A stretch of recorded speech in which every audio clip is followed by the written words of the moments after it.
Hey guys, tonight we descend into the gritty, desperate, and surprisingly sophisticated world of medieval birth control, where survival, secrecy, and ancient wisdom collided in ways that would make modern reproductive health advocates both horrified and impressed. So, before you get comfortable, take a moment to like the video and subscribe, but only if you genuinely enjoy what I do here. And let me know in the comments where you're tuning in from and what time it is for you. It's always fascinating to see who's joining us from around the world. Now, dim the lights, maybe turn on a fan for that soft background, huh? And let's ease into tonight's journey together. Let's be clear about one thing from the start. Medieval prostitution wasn't the romanticized world of courtesans and silk-draped chambers that Hollywood might have you believe. For most women in this profession, it was a harsh economic reality in a world where options for female survival were severely limited. And yet, these women developed sophisticated methods for controlling their fertility that would make modern reproductive health advocates take notice. Medieval Europe, roughly spanning from the 5th to the 15th centuries, was a world where a woman's value was measured almost entirely by her ability to bear children, unless she was selling sex. That's right, prostitutes were among the few women who actively needed to prevent pregnancy, making them accidental pioneers in reproductive medicine. Meanwhile, their respectable married counterparts were expected to pop out heirs like medieval baby factories, often dying in the process. To understand how medieval prostitutes avoided pregnancy, we first need to understand who they were and why they needed such knowledge. The medieval period saw prostitution as both a necessary evil and a thriving industry. Cities across Europe had designated red light districts, regulated brothels, and even municipal prostitution taxes. Governments were profiting from sex work, while simultaneously condemning it morally. Sound familiar? Medieval prostitutes came from all walks of life, though poverty was the common thread. Some were widows with no other means of support. Others were young women fleeing abusive marriages or families. Still others were immigrants to growing cities who found few legitimate opportunities for work. In 14th century Paris, approximately 15% of the adult female population was engaged in some form of sex work, from high-end courtesans to streetwalkers operating near the docks. The demand for their services came from an equally diverse clientele: unmarried men who couldn't afford marriage, traveling merchants away from home for months, clergy who had taken vows of celibacy but hadn't abandoned human desires, and even married men seeking variety or specific services their wives wouldn't provide. Of course, this created a massive market, and where there's demand, there's usually organization. The economics were straightforward but brutal. A typical prostitute in 14th century London might charge 6 pence for her services, roughly equivalent to what a laborer earned in a day. But unlike the laborer, she faced the constant risk of pregnancy, which could mean months of reduced income, dangerous childbirth, and the burden of raising a child in poverty. If you thought modern sex work was challenging, think again. These women had no safety nets, no health care, and definitely no reliable birth control from mainstream medicine. Meanwhile, the social structure of medieval sex work was more complex than most people realize. At the top were the courtesans, educated women who served wealthy clients and often accumulated significant wealth and influence. Below them were brothel workers, who operated under some protection, but with less autonomy. At the bottom were street prostitutes, who faced the greatest dangers and had the least access to resources. But across all these levels, the need for effective contraception was universal. Let's take the case of Agnes Loruffian, a documented prostitute working in medieval Southwark, London's infamous red light district. Court records from 1393 show she was arrested not for prostitution, which was technically legal in Southwark, but for keeping a disorderly house and practicing witchcraft. The witchcraft charges likely stemmed from her known expertise in helping other women avoid unwanted pregnancies. Agnes represents thousands of women whose names we'll never know, but whose knowledge formed the backbone of medieval reproductive control. The legal status of prostitution varied dramatically across medieval Europe. In some places, like the German city-states, sex work was not only legal but regulated by municipal authorities who collected taxes and maintained standards. Augsburg had an official city brothel that operated under strict rules about health, behavior, and business practices. In other regions, prostitution occupied a gray area, not explicitly legal, but widely tolerated as a social necessity. The medieval church's position on contraception was complex and evolving. Early Christian theology was somewhat ambiguous about birth control, with some church fathers arguing that preventing conception was less sinful than abandoning children. But by the 13th century, theologians like Thomas Aquinas had developed clear doctrines condemning any interference with natural reproduction. Every act of intercourse should be open to procreation, they argued, making any form of birth control a sin against divine will. And yet, the same church often turned a blind eye to prostitution when it served their interests. Many monasteries and cathedral towns had thriving red-light districts that provided tax revenue and, cynically, kept unmarried men from pursuing respectable women or forcing themselves on unwilling partners. Some church authorities even argued that prostitution prevented greater sins by providing an outlet for male lust that might otherwise manifest in rape or adultery. This created a fascinating contradiction that prostitutes learned to navigate. They had to be discreet about their contraceptive practices while operating in a semi-legal profession that the authorities both condemned and profited from. The result was a sophisticated underground knowledge system that operated parallel to official medical practice. Medieval prostitutes also had to contend with the medical establishment's general ignorance about female anatomy and reproduction. Most physicians of the time believed in the wandering womb theory, the idea that the uterus could literally move around the body, causing various ailments. To be fair, formal medical training was reserved for men and focused primarily on treating wealthy male patients. Women's reproductive health was largely left to midwives and, ironically, prostitutes themselves. The irony runs deeper when you consider that prostitutes often knew more about male anatomy and sexual response than the men themselves. They understood cycles, timing, and the mechanics of reproduction in ways that their clients, and often their clients' wives, did not. This knowledge was power, but it was also dangerous power that had to be wielded carefully. Consider the daily reality of a medieval prostitute. She might see 5 to 10 clients per day during busy periods, each encounter carrying the risk of pregnancy, disease, or violence.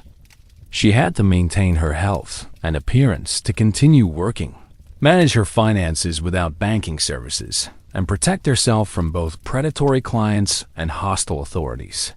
In this context, effective contraception wasn't a luxury. It was an essential survival skill. By the late medieval period, as cities grew and commerce expanded, the sex trade became increasingly organized and regulated. Brothels operated under municipal licenses, madams kept detailed records, and there were even guilds for sex workers in some German cities. This formalization brought both benefits and new challenges for pregnancy prevention. On one hand, established brothels could invest in better contraceptive resources and knowledge sharing. On the other hand, regulation meant more oversight and potential discovery of practices the authorities disapproved of. The documentary evidence from this period reveals fascinating glimpses into these women's lives and practices. A 1459 inventory of a Flemish brothel includes entries for herbs for women's complaints and protective amulets. A French court case from 1398 describes a brothel keeper being accused of providing potions to prevent conception. A Venetian merchant's diary from 1456 mentions purchasing special spices for a favorite prostitute, likely referring to contraceptive herbs. These records suggest that contraception was not just an individual concern but an institutionalized practice within the sex trade.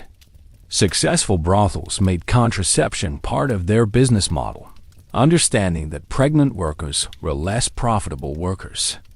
This created an incentive structure that encouraged innovation and refinement of birth control techniques. Of course, we must remember that medieval record-keeping was sporadic and often biased toward documenting problems rather than everyday practices. For every Agnes whose name appears in court records, there were dozens of women whose contraceptive knowledge and practices remain invisible to history. The silence in the historical record itself tells a story about the precarious position these women occupied in medieval society. Still, what emerges from the fragments we do have is a picture of women who refused to be passive victims of their biology. They developed, tested, and shared methods for controlling their fertility with the determination of scientists and the secrecy of spies. They had to. Their lives depended on it. The seasonal nature of medieval life also affected the sex trade and contraceptive practices. During harvest times and major festivals, demand for prostitutes would spike as migrant workers and traveling merchants flooded into cities. During harsh winters or times of plague, business would decline, but the need for contraception remained constant. Medieval prostitutes had to plan their reproductive strategies around these economic cycles, using their knowledge of timing and herbal remedies to navigate the feast or famine nature of their profession. International connections also played a role in shaping medieval contraceptive knowledge. The Crusades, despite their religious motivation, created extensive networks of cultural exchange. Soldiers returning from the Middle East brought back not only exotic goods, but also knowledge of Arabic medical practices, including contraceptive techniques unknown in Europe. Prostitutes working in port cities and crusader territories often became early adopters of these foreign methods. The rise of universities in the 12th and 13th centuries created an interesting parallel to the informal education networks of medieval prostitutes. While university-trained physicians studied ancient texts and theoretical medicine, sex workers were conducting practical research on living subjects. The contrast between these two approaches to medical knowledge, one theoretical and male-dominated, the other empirical and female-driven, would persist for centuries. Thought to be fair to medieval physicians, they weren't working with much. The dominant medical theories of the time were based on ancient Greek and Roman texts, particularly the works of Galen and Hippocrates, filtered through centuries of copying, translation, and reinterpretation. When it came to women's bodies and reproduction, this created a perfect storm of misinformation that would be almost comical if it weren't so consequential for actual women's lives. The prevailing medical theory held that women were essentially incomplete men, a view that traced back to Aristotle and was enthusiastically adopted by medieval Christian theologians. According to this theory, women's reproductive organs were simply inverted male organs that hadn't developed properly due to insufficient heat during formation. That's right. Medieval doctors literally thought the vagina was an inside-out penis. This fundamental misunderstanding of female anatomy colored every aspect of medieval reproductive medicine. Medieval physicians believed in the one-seed theory of reproduction, which held that men provided the seed while women merely provided the soil in which it grew. This wasn't just a metaphor. They literally believed that conception required only male seed, and that women's contribution was purely passive. Of course, this theory had convenient moral implications. If women were just passive vessels, Then any interference with reproduction was doubly sinful because it thwarted both divine will and natural male dominance. But here's where it gets interesting. While learned physicians clung to these theories in their universities and wealthy patients' chambers, the women actually dealing with reproduction daily, midwives, wise women, and yes, prostitutes, developed far more accurate understandings of how bodies actually worked. They knew from experience that conception required timing, that women had fertile and infertile periods, and that various practices could influence the likelihood of pregnancy. Meanwhile, in the brothels and back alleys of medieval Europe, a parallel medical tradition was developing. This tradition was based on empirical observation, passed down through oral networks, and tested daily by women whose livelihoods depended on its accuracy. While university-trained physicians debated how many humors influenced female fertility, prostitutes were conducting what amounted to clinical trials on herbal contraceptives. The gap between official and unofficial medical knowledge was staggering. A 12th century medical text might spend pages describing how to balance a woman's humors to encourage conception, but offer no practical advice on preventing it. Meanwhile, a prostitute in the same city would know precisely which herbs to gather, during which phase of the moon, how to prepare them, and how to time their use for maximum effectiveness. Let's examine some specific examples of this underground medical knowledge. The women of medieval Montpellier, a major center of medical learning, developed a sophisticated understanding of what we now know as the menstrual cycle. They recognized that there were certain times of the month when conception was more or less likely, and they adjusted their practices accordingly. This knowledge was so valuable that successful prostitutes would often become advisors to married women seeking to control their fertility, though such arrangements had to be kept strictly secret. The contrast becomes even starker when you consider specific medical beliefs. University-trained physicians believed that women's wombs literally wandered around their bodies, causing hysteria and other ailments. They prescribed treatments like fumigating the vagina with pleasant-smelling herbs to lure the womb back to its proper position. Meanwhile, prostitutes working a few streets away understood the basic mechanics of the menstrual cycle, recognized early pregnancy symptoms, and knew how to calculate fertile periods with reasonable accuracy. Medieval medical texts also promoted the bizarre theory that women couldn't conceive unless they experienced sexual pleasure. This led to elaborate prescriptions for ensuring female orgasm, often involving expensive spices, music, and specific sexual positions. While this might sound progressive, it was actually based on a mistaken belief that female orgasm was necessary to open the womb and allow male seed to enter.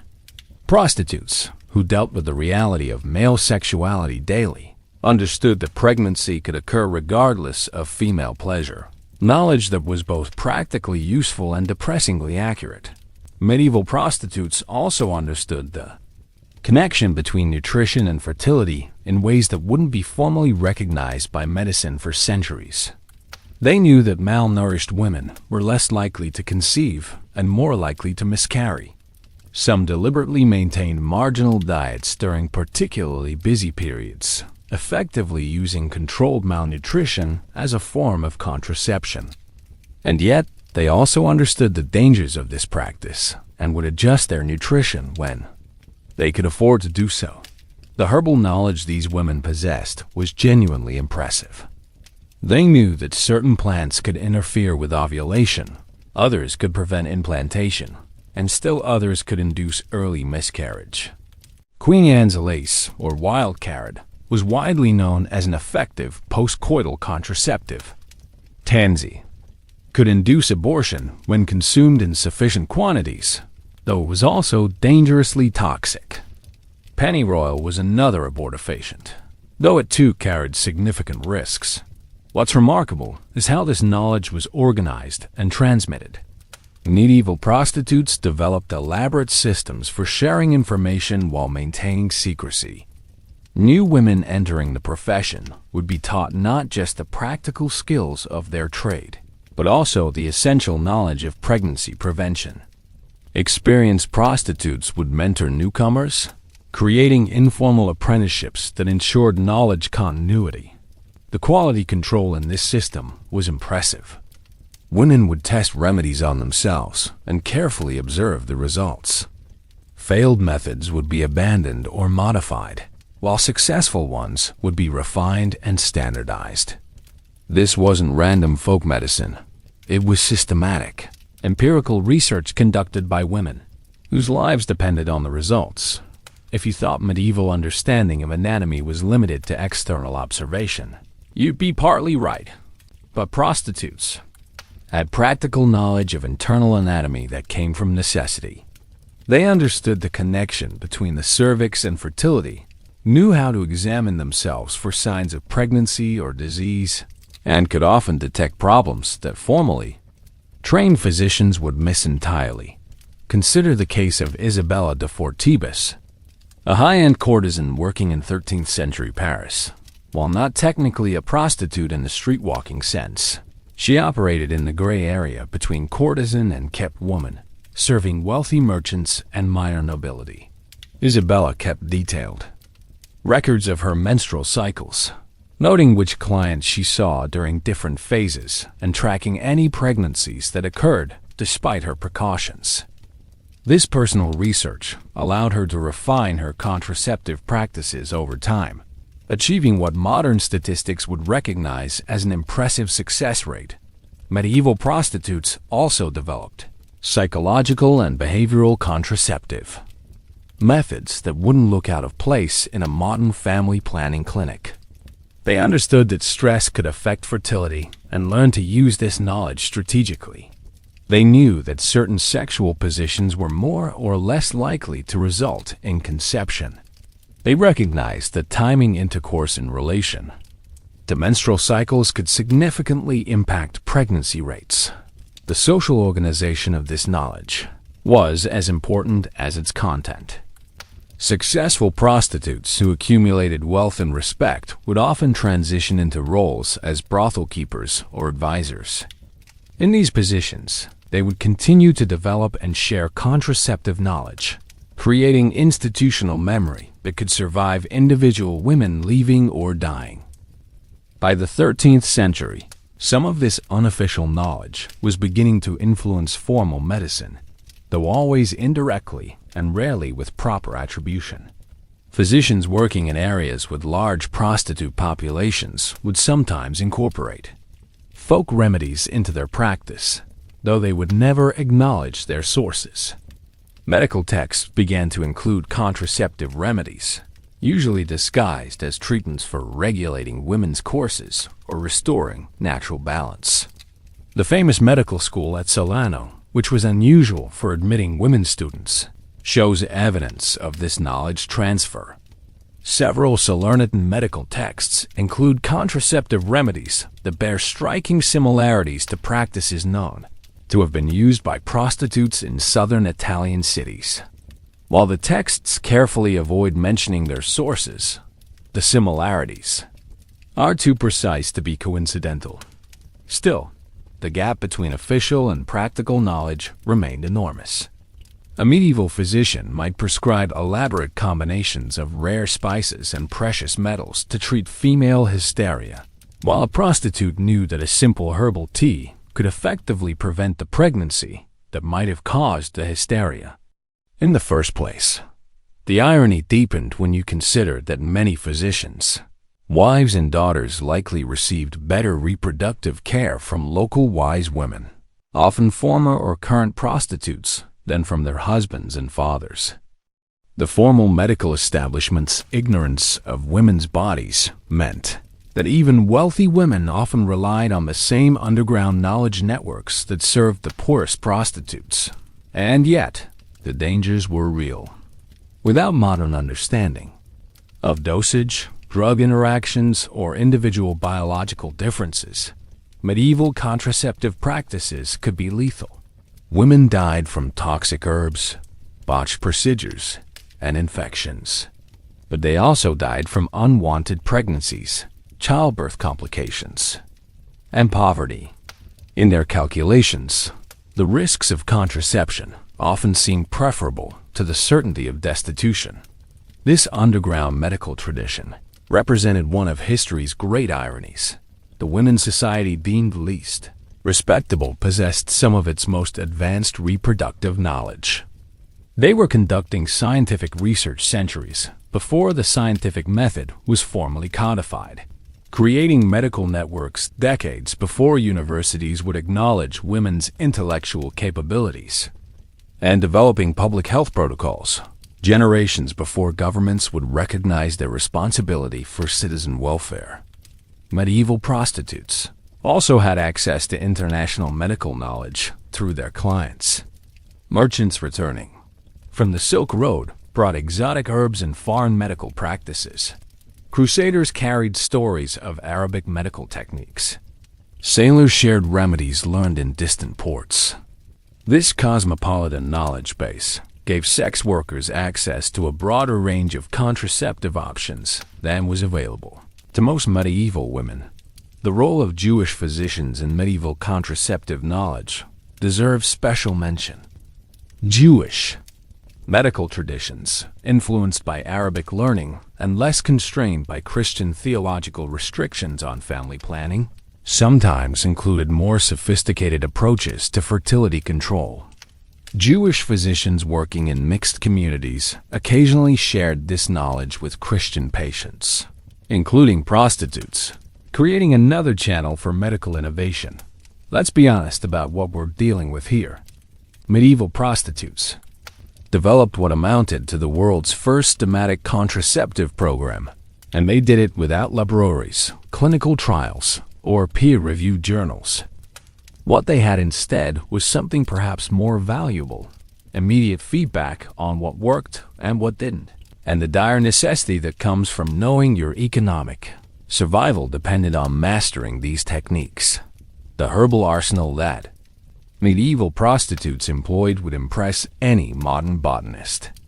These women weren't just randomly gathering plants and hoping for the best. They had developed sophisticated protocols for harvesting, preparing, and administering botanical contraceptives with the precision of modern pharmacology. Their knowledge was so detailed that they could tell you not only which plants worked, but when to harvest them, how to dry them, how long to store them, and exactly how much to use for different body weights and circumstances. Take silphium, the most prized contraceptive of the ancient world that continued to be sought after well into the medieval period. This plant from North Africa was so effective and valuable that it was literally worth its weight in silver, and its heart-shaped seeds may be the origin of our modern heart symbol associated with love. The Romans had harvested it nearly to extinction by the 1st century CE, but medieval sources suggest small quantities were still available through Arabic traders who had preserved seeds and cultivation techniques. But silphium was expensive and increasingly rare. Sound familiar? Even in medieval times, the most effective contraceptives were luxury items accessible mainly to those who could afford them. Meanwhile, working prostitutes had to rely on more common alternatives that were readily available in European environments. This economic reality drove innovation, as sex workers experimented with local plants to find affordable substitutes for expensive imported remedies. Queen Anne's lace, or wild carrot, was the workhorse of medieval contraception.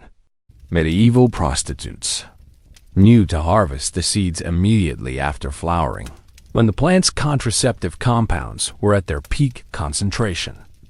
They would dry them carefully in the shade to preserve potency, then grind them into powder or brew them into tea. The standard dose was approximately 1 teaspoon of seeds daily, starting immediately after intercourse and continuing for 7 days. Modern research has actually validated this practice. Wild carrot seeds contain compounds that can interfere with progesterone production and prevent implantation of fertilized eggs. The preparation methods these women developed were surprisingly sophisticated. They understood the timing of harvest affected potency. The drying conditions could preserve or destroy active compounds, and that dosage needed to be carefully calibrated to body weight and individual tolerance. A typical medieval prostitute would maintain a collection of dried herbs, carefully labeled and stored in specific conditions, that would rival any modern apothecary.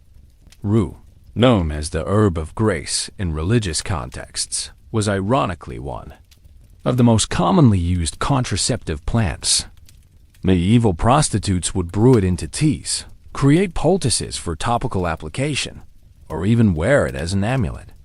They believed it not only prevented pregnancy, but also protected against the evil eye and other supernatural threats to reproductive health.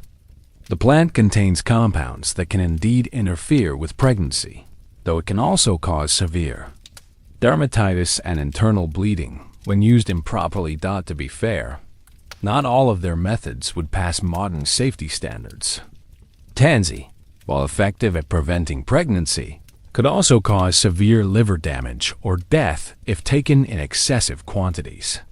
Medieval prostitutes developed complex protocols for its use, including starting with tiny doses to test individual tolerance and never using it for more than a few days at a time. They also knew to avoid it entirely if certain other herbs were being used simultaneously, an understanding of drug interactions that wouldn't be formally recognized by medicine. For centuries, pennyroyal was another dangerous but effective option. Medieval sex workers knew it as both a contraceptive tea and a potent abortifacient, but they also understood its lethal potential. The phrase pennyroyal poisoning entered medieval vocabulary because of women who miscalculated dosages. Still, for a prostitute facing starvation if she became pregnant, even dangerous options seemed worth the risk. They developed elaborate safety protocols, including using it only during specific phases of the menstrual cycle and never exceeding carefully calculated doses. Meanwhile, fennel seeds served as a gentler alternative for women who couldn't tolerate stronger herbs. While less effective than some other plants, fennel was widely available, relatively safe, and could be used regularly without serious side effects. Medieval prostitutes would chew the seeds daily or brew them into tea, often combining them with other herbs to increase effectiveness. Cotton root bark, imported from warmer climates, was prized as both a contraceptive and an abortifacient. Medieval prostitutes working in Mediterranean port cities had access to this remedy through trading networks, and they developed specific techniques for preparing and using it. The bark had to be harvested at the right time, properly dried, and carefully dosed to be effective without being toxic. But herbs were just the beginning. Medieval prostitutes developed an impressive array of mechanical contraceptive methods. They fashioned primitive diaphragms from oiled cloth or animal membranes, created spermicidal douches from vinegar and honey mixtures, and used various barrier methods that wouldn't look out of place in a modern reproductive health clinic. Of course, they had no understanding of sperm or bacteria, but they observed what worked and what didn't with scientific rigor. One of the most widespread practices involved the use of acidic douches immediately after intercourse. Medieval prostitutes understood that certain acidic solutions could prevent pregnancy, though they attributed this to correcting the balance of humors, rather than our modern understanding that acid can immobilize sperm. Vinegar was the most common base, often mixed with honey, herbs, or other substances believed to enhance effectiveness. Lemon juice, when available, was considered particularly effective. Mediterranean prostitutes had ready access to citrus fruits and developed sophisticated techniques for using them as contraceptives. They would soak small sponges in lemon juice and insert them before intercourse, creating both a physical barrier and a chemical spermicide. Some also used hollowed-out lemon rinds as primitive cervical caps, a practice that actually has some scientific basis. The use of animal membranes as barrier contraceptives was more widespread than many people realize. Medieval prostitutes would carefully prepare sheep intestines, fish bladders, or other animal membranes, treating them with oils and herbs to create flexible, reusable barriers. These primitive condoms were primarily used with wealthy clients who could afford the extra expense and discretion they provided. Amulets and magical practices might seem primitive to modern eyes, but they served important psychological and sometimes practical functions.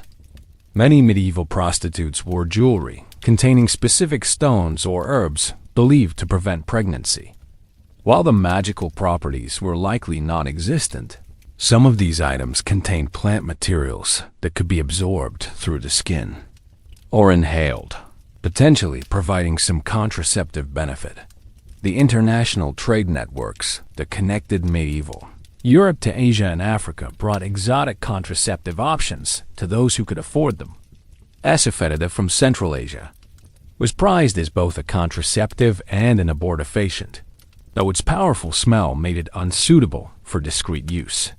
Certain African plants, available through trans-Saharan trade routes, were known to Arabian physicians and occasionally made their way to European prostitutes through various intermediaries. Medieval prostitutes also developed sophisticated timing methods that went far beyond simple calendar calculations. They learned to recognize physical signs of fertility, changes in cervical mucus, body temperature fluctuations, and other indicators that we now know are scientifically accurate. This observational knowledge allowed them to adjust their contraceptive practices based on their individual cycles and increase effectiveness without relying solely on potentially dangerous herbs. The preservation and storage of contraceptive materials required considerable expertise. Medieval prostitutes had to know how to dry herbs properly to maintain potency, how to store them to prevent spoilage, and how to combine different substances without creating dangerous interactions. They developed elaborate systems for rotating stock, testing stored materials for effectiveness, and sharing resources during shortages. Seasonal variations in plant availability meant that medieval prostitutes had to plan their contraceptive strategies months in advance. They would gather and prepare large quantities of herbs during peak seasons, often working together to share labor and resources. This created natural opportunities for knowledge sharing, as women would compare techniques and results while preparing their contraceptive supplies. That the networks through which this herbal knowledge spread were as impressive as the knowledge itself. Medieval prostitutes created informal guilds that operated like modern professional associations.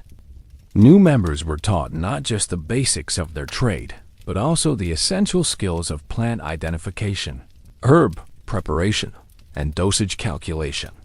Master prostitutes would take apprentices, ensuring that effective techniques were passed down while dangerous ones were identified and avoided. Quality control in these networks was sophisticated and ruthless. Women who shared ineffective or dangerous advice quickly found themselves ostracized. Those who proved reliable sources of good information gained status and influence within the community. This peer review system ensured that only the most effective contraceptive methods survived and spread, while dangerous practices were quickly identified and abandoned. International knowledge exchange happened through various channels. Prostitutes working in port cities would learn techniques from sailors and foreign women, then adapt these methods to local conditions and available materials. A successful contraceptive practice might spread from Venice to London within a few years, carried by women who understood that knowledge was literally a matter of life and death. If you thought medieval contraception was limited to swallowing herbs and hoping for the best, think again. Medieval prostitutes were remarkably innovative when it came to mechanical and physical methods of birth control, developing techniques that in some cases wouldn't be improved upon for centuries. These women understood that preventing pregnancy required a multi-pronged approach. And they weren't content to rely solely on botanical remedies when their livelihoods were at stake. The concept of barrier contraception was well understood in medieval sex work communities, though the materials and methods available were quite different from modern options. Medieval prostitutes fashioned primitive diaphragms from a variety of materials, oiled silk cloth for wealthy courtesans, treated animal membranes for middle-tier workers, and even specially prepared leather or plant materials for those with fewer resources. These barriers were often used in combination with spermicidal substances, creating a surprisingly effective contraceptive system. One of the most sophisticated mechanical methods involved the use of sea sponges soaked in various solutions. Mediterranean prostitutes had easy access to natural sponges, which they would carefully clean, trim to size, and soak in acidic or herbal solutions before insertion. The sponge served multiple purposes. It provided a physical barrier to the cervix, absorbed ejaculate, and delivered spermicidal substances directly where they were needed most. After use, the sponges could be cleaned and reused, making this method both effective and economical. Meanwhile, in inland areas where sea sponges weren't available, prostitutes developed alternatives using wool, cotton, or even specially prepared moss. These materials were treated with various substances, vinegar, honey, ground herbs, or combinations thereof, and used in similar ways to the sea sponges. The key insight that these women had was that combining a physical barrier with a chemical agent significantly increased effectiveness over either method used alone. The use of cervical caps, though not called by that name, was another sophisticated technique employed by medieval sex workers. They would create small, cup-shaped barriers from various materials, hollowed-out citrus rinds, specially shaped pieces of metal or wood, or even carved bone or horn. These devices were designed to cover the cervix completely, preventing sperm from entering the uterus. When combined with spermicidal substances, these primitive cervical caps could be quite effective. Let's talk about timing methods, because medieval prostitutes were among the first to systematically track menstrual cycles for contraceptive purposes. They developed elaborate calendar systems, often disguised as religious observances or household records, to identify fertile and infertile periods. A successful brothel keeper might maintain detailed records of each woman's cycle, noting which times of month resulted in pregnancies and adjusting work schedules accordingly. This was medieval family planning, conducted with ledgers and coded language, but remarkably effective when properly implemented. The concept of safe periods was well understood in medieval sex work communities, though their calculations were often imprecise by modern standards. They knew that pregnancy was less likely immediately before and after menstruation, and they adjusted their practices accordingly. Some prostitutes would deliberately avoid certain clients during their most fertile periods, while others would employ additional contraceptive measures during these high-risk times. The most successful sex workers became experts at reading their own bodies, recognizing the subtle signs that indicated their fertility status. Physical techniques were equally sophisticated. Medieval prostitutes understood that certain sexual positions could reduce the likelihood of pregnancy, and they became experts at directing sexual encounters in ways that satisfied clients while minimizing conception risk. They knew that positions that limited deep penetration were less likely to result in pregnancy, and they developed subtle ways of controlling the encounter without making clients feel restricted or unsatisfied. Postcoital practices were another crucial element of medieval contraceptive strategy. Prostitutes developed elaborate routines to be performed immediately after intercourse, designed to prevent fertilization or implantation. These included specific douching techniques, physical movements intended to expel semen, and various substances applied internally to create hostile conditions for sperm While their understanding of the biological mechanisms was limited, many of these practices were surprisingly effective. The douching methods employed by medieval prostitutes were particularly sophisticated. They understood that timing was crucial. The sooner after intercourse the douche was applied, the more effective it would be. They also knew that the acidity and temperature of the solution mattered, and they developed precise recipes for different situations. A typical douche might combine vinegar with honey and ground herbs, applied using a specially designed syringe made from animal bladders and hollow reeds. But the mechanical methods went beyond just preventing conception. Medieval prostitutes also understood the importance of maintaining their reproductive health to continue working effectively. They developed techniques for preventing and treating sexually transmitted infections, managing menstrual irregularities, and dealing with the physical wear and tear that came with their profession. Of course, not all mechanical methods were safe or effective. Some prostitutes used dangerous objects as internal barriers, metal pieces that could cause injury or infection, plant materials that might break apart and cause complications, or substances that were chemically harmful to delicate tissues. The underground nature of this knowledge meant that dangerous practices sometimes persisted longer than they should have, passed down through networks that prioritized secrecy over safety. Still, the ingenuity displayed by these women is remarkable. Working without formal medical training or modern materials, they developed contraceptive techniques that incorporated sound principles of barrier protection, chemical spermicides, and fertility awareness. Their understanding of the female reproductive cycle, while imperfect, was far more accurate than the theories being taught in medieval universities. Medieval prostitutes also understood the psychological aspects of contraception in ways that wouldn't be formally recognized for centuries. They knew that stress could affect fertility and learned to use this knowledge strategically.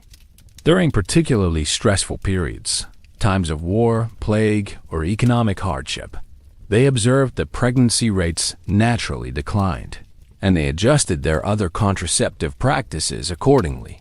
The seasonal aspects of fertility were also well understood. Medieval sex workers noticed that certain times of year seemed more conducive to pregnancy, possibly due to nutritional factors, daylight exposure, or other environmental influences. They would adjust their contraceptive practices seasonally, using stronger methods during what they observed to be high fertility periods and relying on gentler techniques during times when conception seemed naturally less likely. International influences shaped mechanical contraceptive methods, just as they did herbal practices. Techniques that originated in the Middle East or Asia would gradually make their way to European prostitutes through trading networks and cultural exchange. The Crusades, despite their religious motivation, facilitated the spread of contraceptive knowledge as soldiers and merchants encountered different practices in foreign lands. The tools and materials used for mechanical contraception varied dramatically by region and economic status. Wealthy courtesans might have access to specially crafted silver or gold devices, custom-made by discreet artisans who understood their purpose without asking questions. Working-class prostitutes had to make do with whatever materials they could afford or fabricate themselves, leading to considerable innovation in the use of everyday objects for contraceptive purposes. Maintenance and hygiene were crucial aspects of mechanical contraception that medieval prostitutes had to master. Without modern sterilization techniques, they had to develop their own methods for keeping reusable devices clean and safe.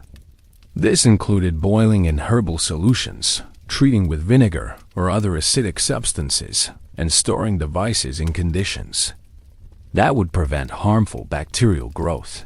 The integration of mechanical and chemical methods was perhaps the most impressive aspect of medieval contraceptive practice. Prostitutes understood instinctively what modern science has confirmed. that combining multiple contraceptive approaches dramatically increases effectiveness. A typical encounter might involve pre-treatment with herbal preparations, the use of barrier devices during intercourse, and postcoital douching with spermicidal solutions. This layered approach helped compensate for the limitations of individual methods. If you thought medieval women lived in isolation, constantly supervised and controlled, think again, at least when it came to prostitutes. These women created some of the most sophisticated underground networks in medieval Europe, systems of communication and support that would make modern social organizers envious. And at the heart of these networks flowed information more valuable than gold, knowledge of how to control their own bodies. The medieval sex trade wasn't just a collection of individual women working alone. It was an organized industry with its own hierarchies, territories, and professional standards. And nowhere was this organization more crucial than in the sharing of contraceptive knowledge. A woman entering prostitution for the first time wasn't thrown to the wolves. She was taken under the wing of experienced practitioners who taught her not just how to please clients, but how to protect herself from the consequences. Let's examine how this actually worked in practice. Take the Southwark stews of medieval London, a legally sanctioned red light district just across the Thames from the city proper. Here, brothels operated under royal license, with established madams who ran their houses like businesses. These madams weren't just pimps. They were mentors, medical advisors, and knowledge keepers. A new girl arriving at a Southwark brothel would receive what amounted to a comprehensive education in reproductive health, disguised as practical job training. The training process was remarkably systematic. New prostitutes would first observe experienced women, learning not just sexual techniques, but also the subtle arts of contraception. They would be taught to recognize the signs of pregnancy, understand menstrual timing, and identify the plants and preparations that could prevent conception. This wasn't casual advice shared over dinner. It was formal apprenticeship with life or death stakes. Meanwhile, across Europe, similar systems were developing in different forms. In the German cities where prostitution was regulated by guilds, contraceptive knowledge became part of the official, though unwritten, curriculum. The Frankfurt Guild of Prostitutes, established in 1469, included provisions for training new members in matters of health and safety, a euphemism that covered everything from recognizing dangerous clients to preparing herbal contraceptives. In Paris, where sex work operated in a gray area between legal and illegal, networks formed around specific neighborhoods and client bases. The women working near the University of Paris developed different practices from those serving merchants near the markets. But information flowed between these communities through carefully maintained connections. Each system adapted to local conditions, but all shared the common goal of keeping their members safe and productive. The communication methods these networks used were ingenious. Since literacy rates were low and written records dangerous, most contraceptive knowledge was transmitted orally, often embedded in seemingly innocent conversations about cooking, gardening, or religious observance. A recipe for women's tea might actually be instructions for an abortifacient. A discussion of herb gathering for household purposes could be a lesson in contraceptive botany. Coded language was essential for survival. Medieval prostitutes developed elaborate vocabularies for discussing reproductive health without alerting authorities or clients to what they were really talking about. Bringing down the monthly visitor was a common euphemism for inducing menstruation. Protecting the household might refer to pregnancy prevention. Cleaning the chamber could mean postcoital douching. These linguistic innovations allowed women to share crucial information even in public settings. But the networks extended far beyond individual brothels or cities. Medieval Europe was a continent in constant motion. with merchants, pilgrims, soldiers, and craftsmen traveling regularly between distant locations. And wherever these men went, they often sought the services of local prostitutes.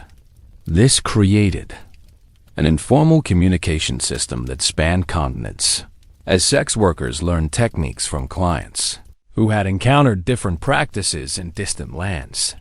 Consider the case of Mediterranean port cities like Venice, Genoa, or Barcelona.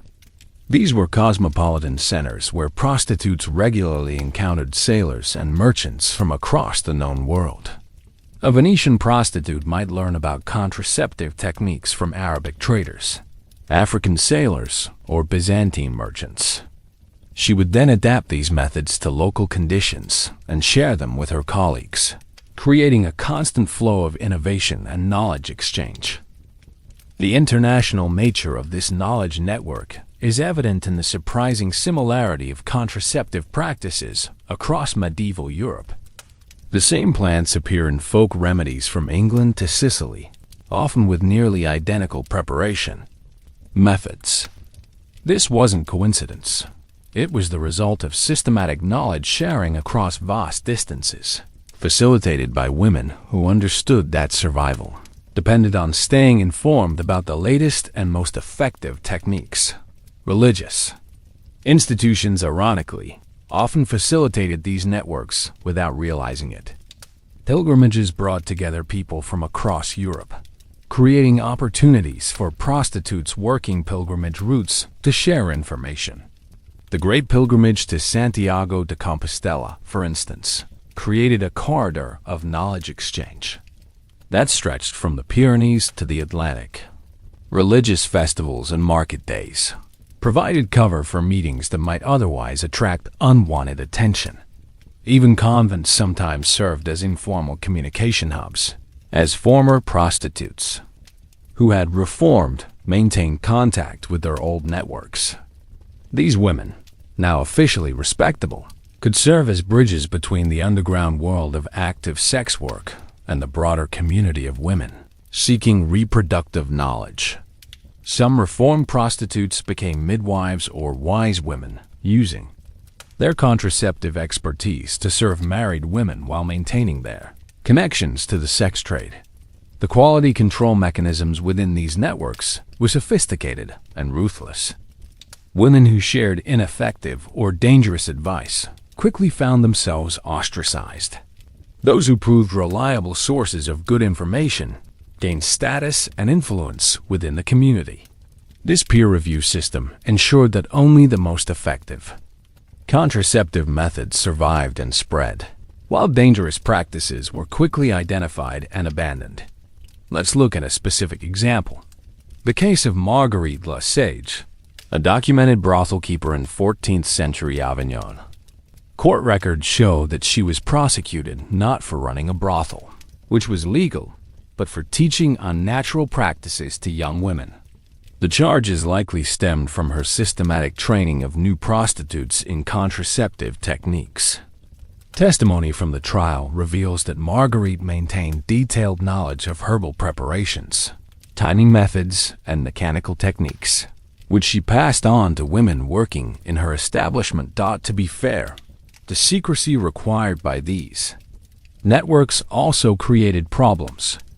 Without written records or formal medical oversight, dangerous practices sometimes persisted longer than they should have. Women died from remedies that had worked for others, but proved toxic in their specific cases. The underground nature of the networks meant that medical disasters often went unreported, preventing others from learning about dangerous interactions or individual sensitivities. Still, the overall system was remarkably effective at preserving and transmitting life-saving knowledge. Modern researchers studying medieval contraceptive practices are often amazed at the sophistication of the techniques that survived in oral tradition. Many plant-based contraceptives used by medieval prostitutes have been validated by modern pharmacological research, suggesting that the medieval networks were not only preserving knowledge, but actively developing and refining it. The networks also provided crucial emotional and practical support that extended far beyond contraceptive advice. Medieval prostitutes faced constant dangers: violent clients, disease, legal persecution, and social ostracism. The support systems they created helped women survive, not just the medical challenges of their profession, but also the psychological and social pressures that came with it. When a woman became pregnant despite contraceptive efforts, the network would mobilize to provide assistance. This might involve arranging for herbal abortions, finding adoptive families for unwanted children, or helping women transition out of sex work temporarily. The community took care of its own in ways that the broader society never would, creating a parallel social safety net for women who were excluded from traditional family and community structures. The economic aspects of these networks were equally important. Successful prostitutes often became informal bankers for their communities, lending money to younger women starting out or fallen on hard times. They would pool resources to purchase expensive contraceptive materials, share the costs of medical care, and provide financial support for women who needed to take time off work due to health problems. Credit systems within these networks operated on trust and reputation rather than formal contracts. A woman who borrowed money for contraceptive supplies or medical treatment was expected to repay when she could, but the community understood that the unpredictable nature of sex work meant that rigid payment schedules were impractical. Instead, successful women were expected to contribute to a general fund that supported those in need. The hierarchical structure of these networks reflected both economic realities and expertise levels. At the top were successful madams and high-end courtesans who had accumulated wealth, knowledge, and influence. In the middle were experienced working prostitutes who served as mentors and informal medical advisors. At the bottom were newcomers and struggling streetwalkers who relied on the network for basic survival support. But this hierarchy was more fluid than in mainstream medieval society. A woman could rise within the network based on her knowledge, reliability, and contribution to the community, rather than on birth or marriage. Some of the most respected figures in these networks were women who had started at the bottom but had proven themselves valuable through their contraceptive expertise, business acumen, or ability to maintain crucial connections. As medieval society began to change in the later periods, these networks faced new challenges. The rise of more centralized governments meant increased regulation and surveillance. The Protestant Reformation brought new forms of moral scrutiny that threatened traditional practices.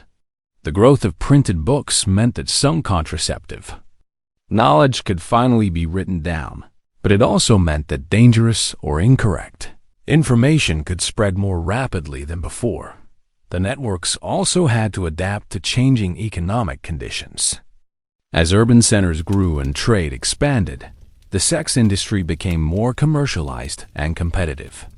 This put pressure on traditional mentorship systems, as economic success became more important than community solidarity.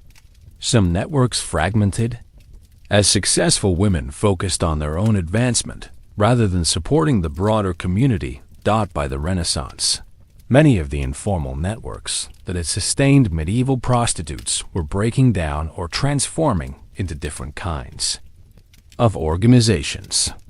But their legacy lived on in the folk medical traditions that persisted into the modern era, in the underground networks that continued to provide reproductive health services to women who couldn't access formal medical care, and in the basic principle that women could and should take control of their own reproductive health. Let's be clear about something that sanitized historical accounts often gloss over. Medieval contraception was a deadly serious business, and we mean that literally. While we've celebrated the ingenuity and sophistication of medieval prostitutes' reproductive knowledge, we can't ignore the brutal reality that many of their methods were dangerous, sometimes fatally so. These women were conducting medical experiments on their own bodies with limited understanding of biology, chemistry, or pharmacology, and the results weren't always successful. The line between contraception and abortion was often blurred in medieval practice, both medically and morally. Many of the substances used as contraceptives actually worked by preventing implantation of fertilized eggs or by inducing early miscarriage, mechanisms that modern medicine would classify as abortifacients. To medieval women, this distinction was often irrelevant. What mattered was preventing a pregnancy that would interfere with their ability to work and survive. Pennyroyal stands out as perhaps the most notorious example of a remedy that walked the line between medicine and poison. This small, mint-like plant was widely known throughout medieval Europe as both a contraceptive tea and a reliable abortifacient. Medieval prostitutes understood its potency and developed elaborate protocols for its use, but even with careful preparation, pennyroyal could be lethal. The difference between an effective dose and a fatal one was perilously small, and individual sensitivity varied dramatically. The preparation of pennyroyal required considerable skill and knowledge. Medieval sex workers knew to use only the leaves, harvested at specific times of year when the concentration of active compounds was optimal but not yet toxic. They would dry the leaves carefully, avoiding exposure to direct sunlight that might degrade the essential oils, then grind them into powder or steep them to make tea. The standard dose was carefully measured, usually about 1 teaspoon of dried herb per cup of hot water, but even this amount could prove dangerous for some women. To be fair, medieval prostitutes weren't reckless in their use of dangerous remedies. They developed safety protocols that, while primitive by modern standards, showed considerable understanding of the risks involved. Women using pennyroyal were advised to fast before taking it, to avoid alcohol, and never to use it in combination with certain other herbs. They also recognized the signs of pennyroyal poisoning: severe abdominal pain, difficulty breathing, and mental confusion, and had protocols for attempting to counteract the effects. But sometimes knowledge and caution weren't enough. Medieval chronicles and court records contain scattered references to women dying from poisoning by women's herbs or succumbing to mysterious ailments after seeking help with female complaints. While these sources rarely specify that the victims were prostitutes, the circumstances strongly suggest that at least some of these deaths resulted from contraceptive practices gone wrong. Meanwhile, tansy presented another set of dangers. This golden-flowered herb was prized for its effectiveness in preventing pregnancy, but it was also hepatotoxic. It could cause severe liver damage even in doses that weren't immediately fatal. Medieval prostitutes who used tansy regularly might develop chronic liver problems that would eventually kill them, even if they never experienced acute poisoning. The delayed nature of these effects made it difficult for medieval users to, connect their health problems with their contraceptive practices. The most insidious aspect of tansy poisoning was that it could accumulate over time. A prostitute might use small doses regularly for years without immediate problems, only to find that her liver was gradually failing. The symptoms, fatigue, nausea, yellowing of the skin, could easily be attributed to other causes in an era when medical diagnosis was primitive. Many women probably died from tansy-related liver damage without anyone realizing the cause. Savin, derived from a species of juniper, was another dangerous favorite in the medieval contraceptive arsenal. This herb was particularly favored because it was readily available throughout Europe and didn't have the distinctive smell that made some other abortifacients difficult to use discreetly. But Savin was unpredictable in its effects, and overdoses could cause severe kidney damage, convulsions, and death. The preparation and use of Savin required even more precision than other dangerous herbs. Medieval prostitutes had to know exactly which parts of the plant to use, how to prepare them, and how to calculate doses based on body weight and individual tolerance. They also had to be aware of drug interactions. Savin could be deadly when combined with alcohol or certain other substances commonly used in medieval medicine. If you thought the herbal remedies were dangerous, the mechanical methods could be even more hazardous. Medieval prostitutes who used internal barriers or devices faced risks of infection, internal injury, and complications that could prove fatal. Without modern understanding of sterile technique or antibiotics to treat infections, a simple contraceptive device could easily become a death sentence. Consider the use of various objects as cervical barriers.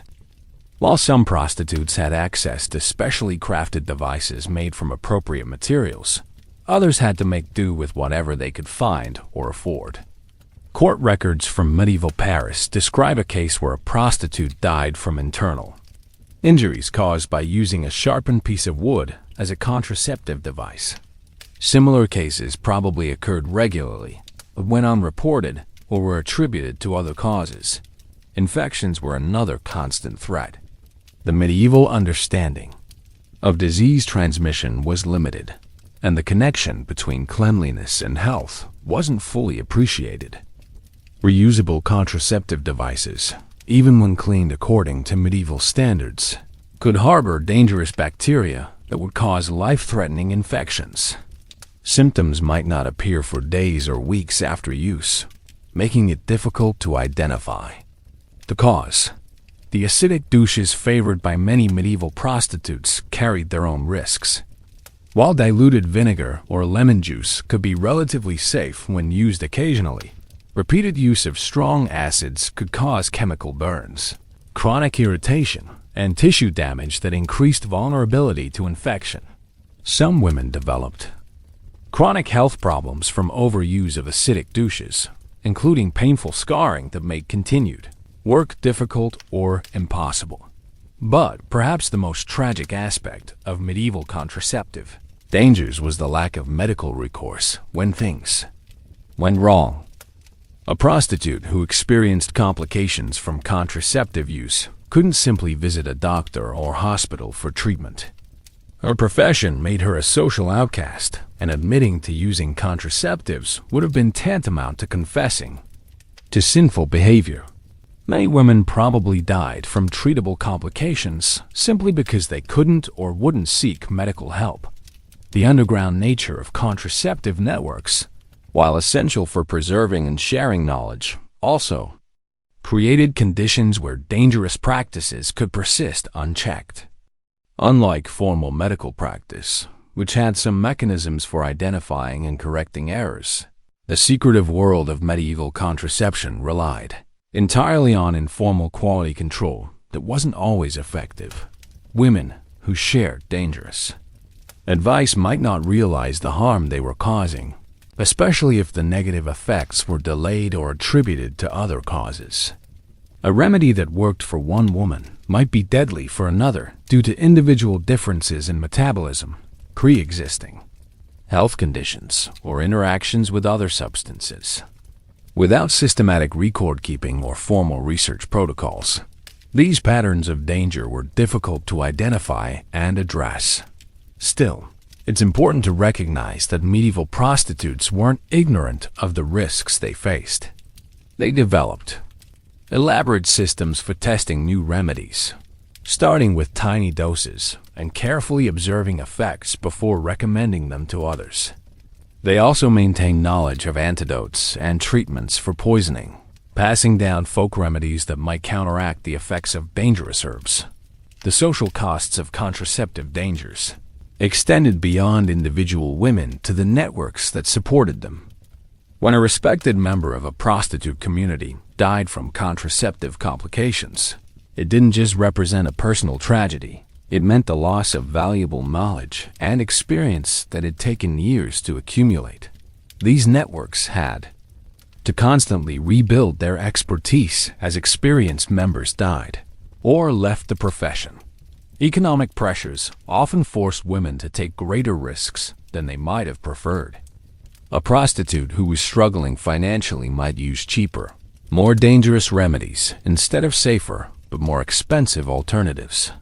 She might also be tempted to exceed recommended doses if she couldn't afford to take time off work during a pregnancy scare. Poverty made every aspect of contraception more dangerous by limiting access to quality materials and forcing women to make desperate choices. The psychological toll of living with constant danger shouldn't be underestimated. Either medieval prostitutes had to balance their fear of pregnancy against their fear of poisoning or injury from contraceptive methods. The stress of making these life-or-death decisions regularly, combined with the isolation imposed by secrecy requirements, must have been enormous. And yet, despite all these dangers, women continued to use these methods because the alternatives seemed even worse. A pregnancy could mean months of lost income, dangerous childbirth with no medical support, and the burden of raising a child in poverty. For many prostitutes, the risks of contraception seem preferable to the certainties of unwanted pregnancy. The legacy of these dangerous practices extended far beyond the medieval period. Many of the hazardous remedies used by medieval prostitutes persisted in folk medicine traditions for centuries, continuing to harm women long after safer alternatives became available. Even today, some women in parts of the world with limited access to modern contraception still use dangerous traditional methods that can be traced back to medieval practices. Meanwhile, as medieval prostitutes were quietly developing the most sophisticated contraceptive knowledge in Europe, the official authorities, both religious and secular, were creating a complex web of laws, theology, and social pressure that made their very existence a contradiction. The medieval church's relationship with both prostitution and contraception was a masterpiece of moral gymnastics that would make modern politicians envious.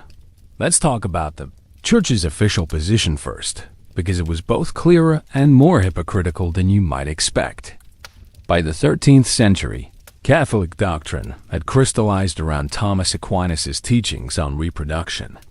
Every sexual act must be open to procreation, making any form of contraception a mortal sin. This wasn't just a suggestion, it was divine law supposedly handed down from God himself. The theological reasoning was elegant in its simplicity. God had designed sex for reproduction, so interfering with that process was tantamount to thwarting divine will. But here's where it gets interesting. The same church that condemned contraception as gravely sinful often tolerated, regulated, or even profited from prostitution. Augustine of Hippo had argued centuries earlier that prostitution was a necessary evil. Better to have designated outlets for male lust than to have men violating respectable women. This reasoning was still influential in medieval times, creating a bizarre situation where the church simultaneously condemned sexual sins while acknowledging the practical need for certain forms of sexual outlet. Of course, this theological juggling act created impossible contradictions for the women actually working as prostitutes. They were providing a service that church authorities acknowledged as socially necessary, but they were expected to do so without using any methods to control the reproductive consequences. It was like being asked to work as a professional swimmer, while being forbidden to get wet. The legal landscape was equally complex and contradictory. In many medieval cities, prostitution wasn't just legal. It was actively regulated by municipal authorities who saw it as both a source of revenue and a means of social control. The city of Toulouse, for example, maintained official brothels that paid taxes to the municipal government. Frankfurt licensed individual prostitutes and required them to undergo regular health inspections. Venice had an entire district, the Castelletto, dedicated to regulated sex work.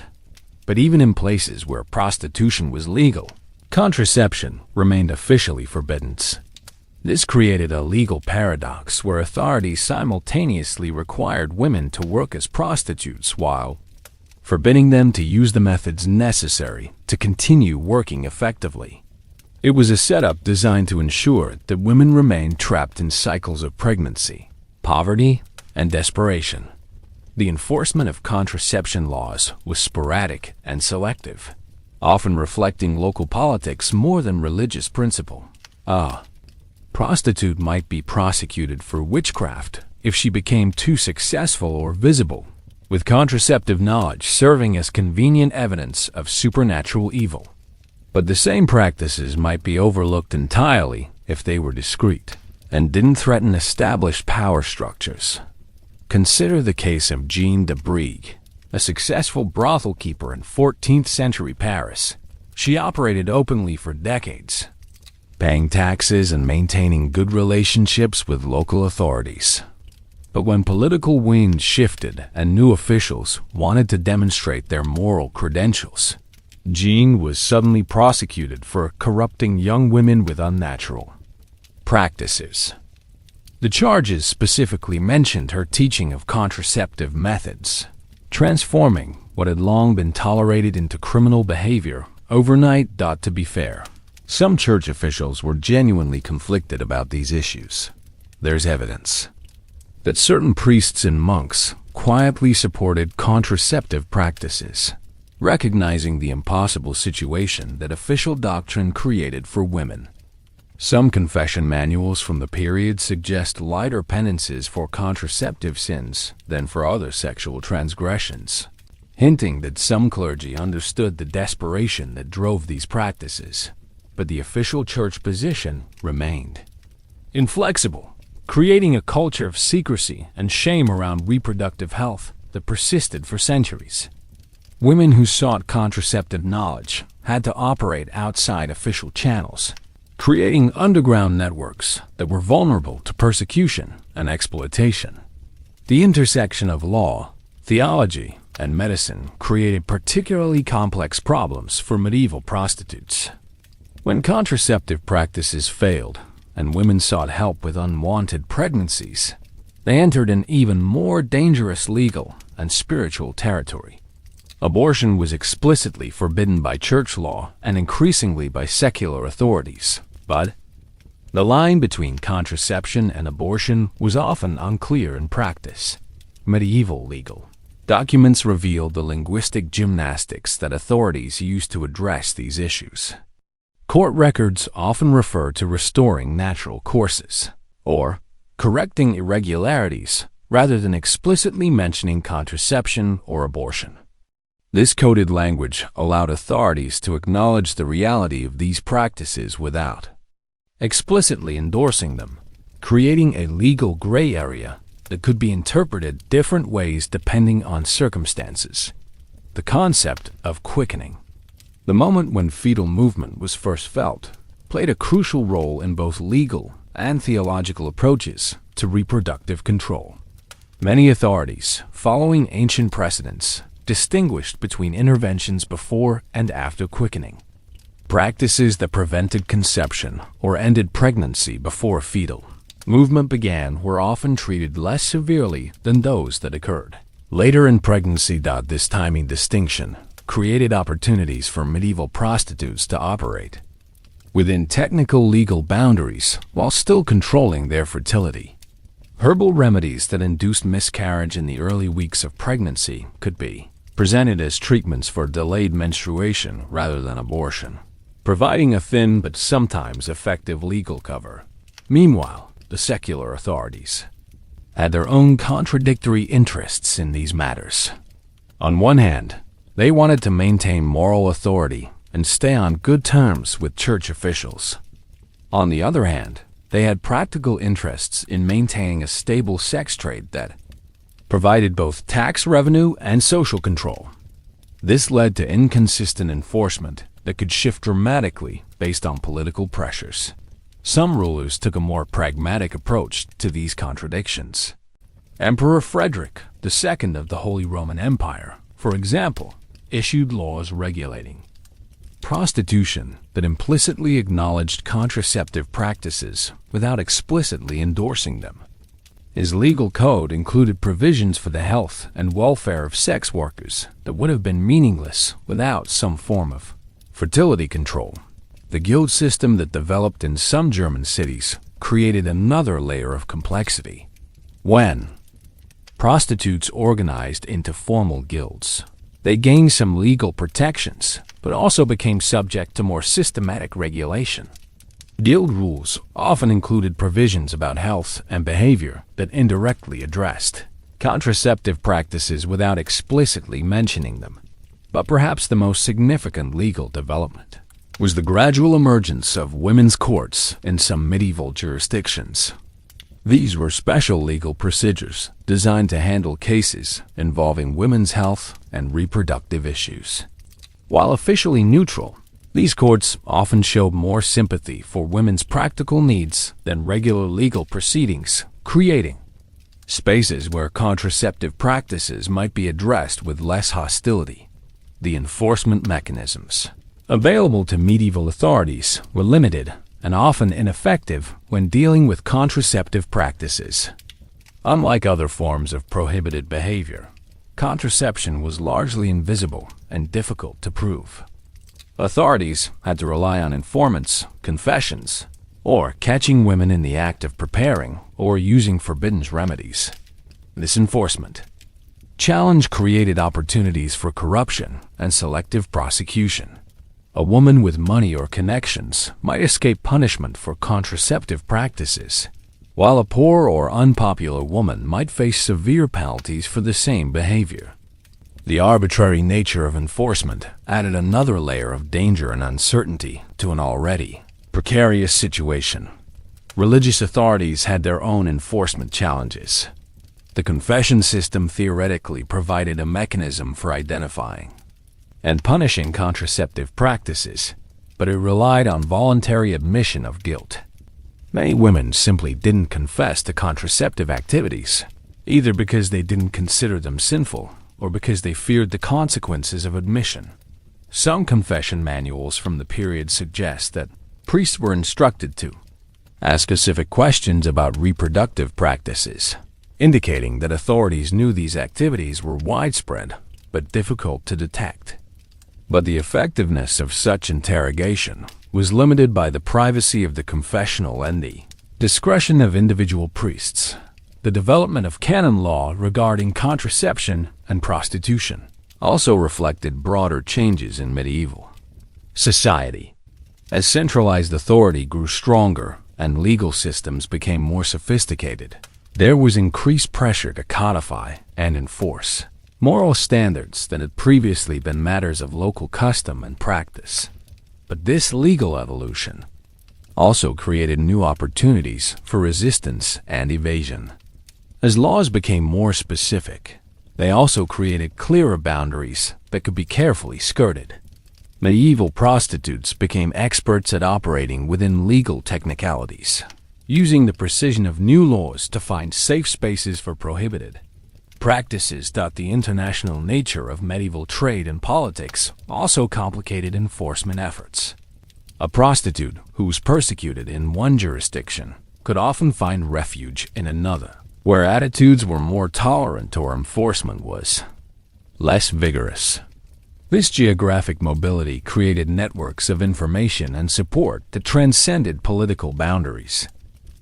If you thought medieval Europe was an isolated, inward-looking continent, the world of contraceptive knowledge would quickly disabuse you of that notion.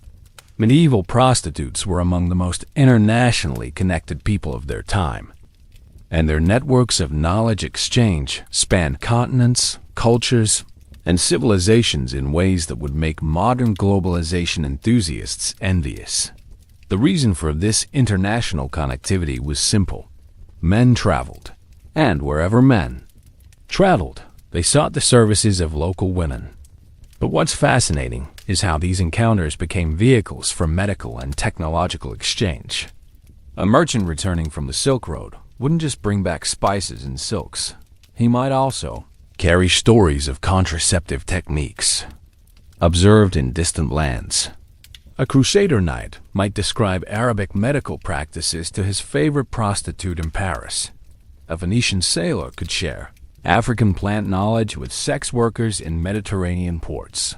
Let's start with the Islamic world, because this was perhaps the most important source of contraceptive innovation for medieval European prostitutes. Islamic physicians have preserved and expanded upon ancient Greek and Roman medical knowledge, including sophisticated understandings of reproductive health that had been largely lost in Christian Europe. Works by physicians like Al-Razi and Ibn Sina contained detailed descriptions of contraceptive methods, many of which gradually made their way into European practice through various channels.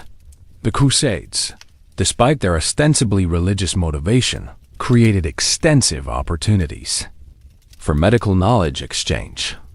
European soldiers and pilgrims encountered Islamic medical practices firsthand, and many brought this knowledge home with them.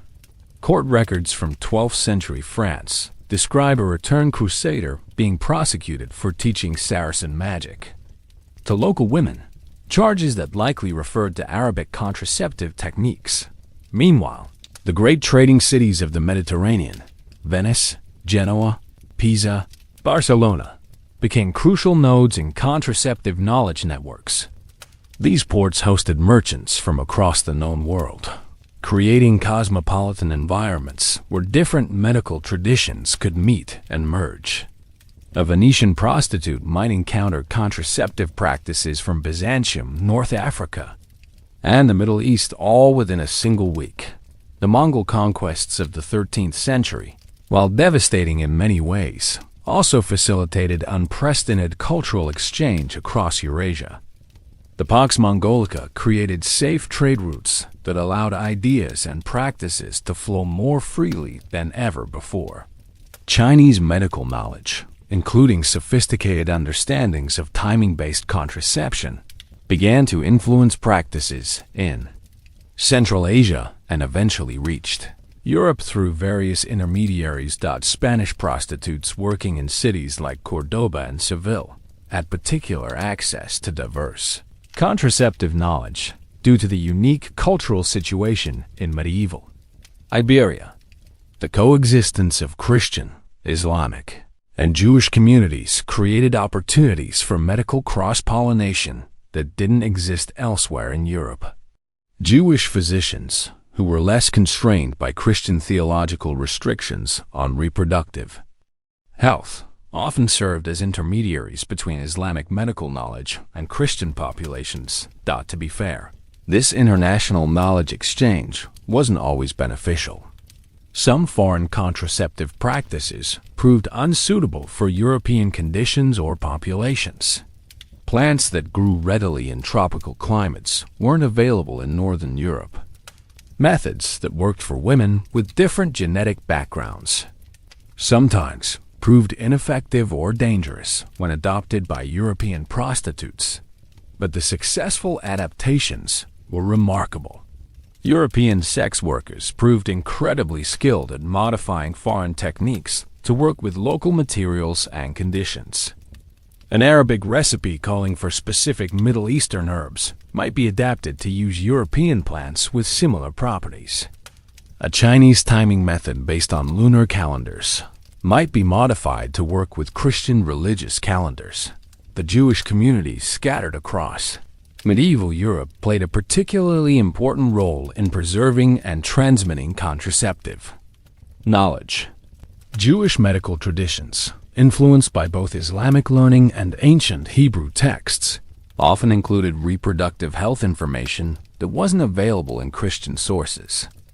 Jewish physicians working in mixed communities sometimes shared this knowledge with Christian patients, including prostitutes, creating another channel for medical innovation. The Silk Road wasn't just a conduit for luxury goods. It was also a highway for medical knowledge. Plants and preparation methods from Central Asia gradually made their way to European markets, often through chains of intermediaries who might not have fully understood their intended uses. A contraceptive herb from the Tibetan plateau might end up in a Flemish market being sold as a general women's remedy. Consider the case of asafoetida, a resinous plant from Central Asia that became prized in medieval Europe as both a contraceptive and an abortifacient. This substance made its way to European prostitutes through Islamic medical networks, but its powerful smell made it unsuitable for discreet use. European sex workers had to develop special preparation methods to mask the odor while preserving the contraceptive properties. The spice trade created another avenue for contraceptive knowledge exchange. Many spices prized for culinary purposes also had medicinal properties, including effects on reproduction. Merchants dealing in spices often became informal medical advisors, sharing knowledge about the therapeutic uses of their products. Some spice merchants specifically catered to prostitutes, understanding that this market segment was particularly interested in the reproductive effects of various plants.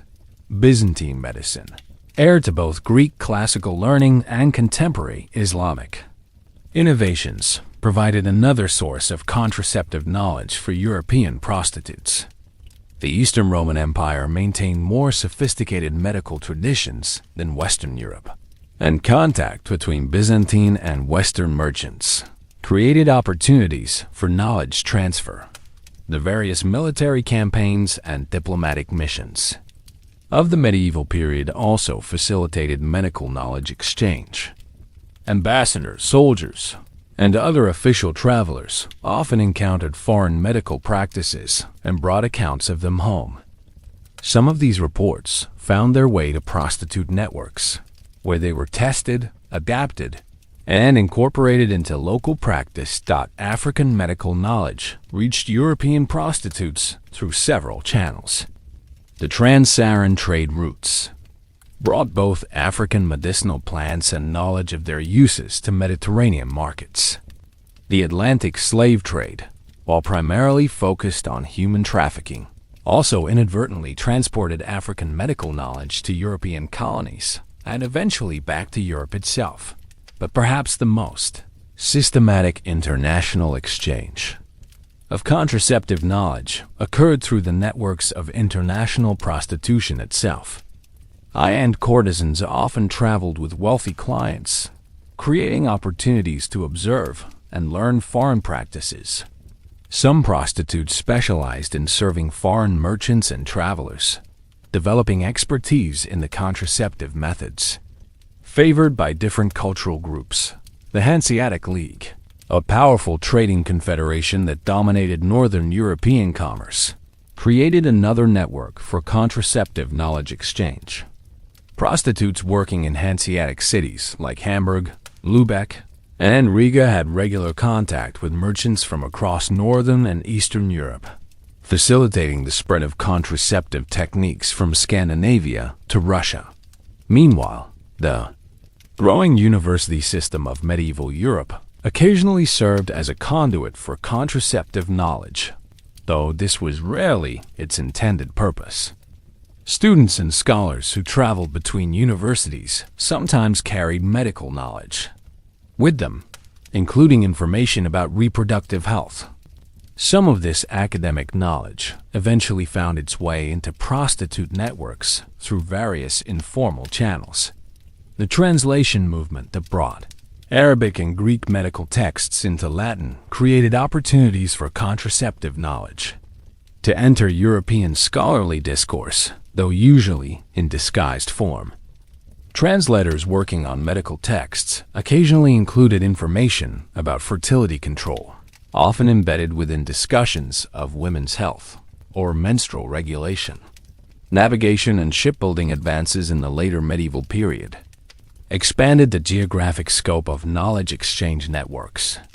Improved maritime technology made longer voyages possible, bringing European prostitutes into contact with contraceptive practices from increasingly distant lands. Portuguese and Spanish exploration of the African coast introduced new plants and methods to European markets. The rise of banking and credit systems in medieval Europe also facilitated contraceptive knowledge exchange by making long-distance trade more efficient and reliable. Italian banking houses like the Medici created financial networks that spanned continents, and the merchants who used these systems often carried more than just commercial goods. They transported ideas, practices, and knowledge that eventually filtered down to local populations, including prostitutes. The pilgrim routes that crisscrossed medieval Europe created another opportunity for contraceptive knowledge exchange. While pilgrims were officially traveling for spiritual reasons, the practical realities of long-distance travel meant they often sought entertainment and companionship along the way. Prostitutes working pilgrim routes had regular contact with people from across Europe and beyond, creating opportunities to learn about foreign reproductive practices. Still, it's important to recognize that this international knowledge exchange wasn't always systematic or reliable. Information passed through multiple intermediaries often became distorted or incomplete. A contraceptive technique that was safe and effective in its original context might become dangerous when improperly adapted to different conditions or populations. The linguistic barriers involved in international knowledge exchange also created challenges and opportunities. Contraceptive knowledge had to be translated not just between languages, but between different conceptual frameworks and cultural contexts. What one culture understood as regulating women's courses, another might interpret as purifying the blood or balancing the humors. Despite these challenges, the international networks that medieval prostitutes developed for sharing contraceptive knowledge represent one of the earliest examples of global medical collaboration. These women created systems for testing, adapting, and disseminating reproductive health information across vast distances and cultural divides, laying groundwork for modern international health cooperation. Let's be honest about the brutal economics that drove medieval contraceptive innovation. For prostitutes, pregnancy wasn't just an inconvenience or a moral issue. It was an existential threat to their ability to survive in a world that offered women precious few alternatives for economic independence. Understanding the financial calculations that medieval sex workers had to make helps explain why they were willing to risk dangerous remedies and invest time and resources in developing sophisticated reproductive control methods. The basic arithmetic was stark and unforgiving. A medieval prostitute's income depended entirely on her ability to work, and pregnancy represented months of reduced earning potential, followed by the permanent burden of supporting a child with no reliable father to share the costs. In 14th century London, a working prostitute might earn 6 to 12 pence per day during good times, but pregnancy could reduce that income to virtually nothing for months at a time.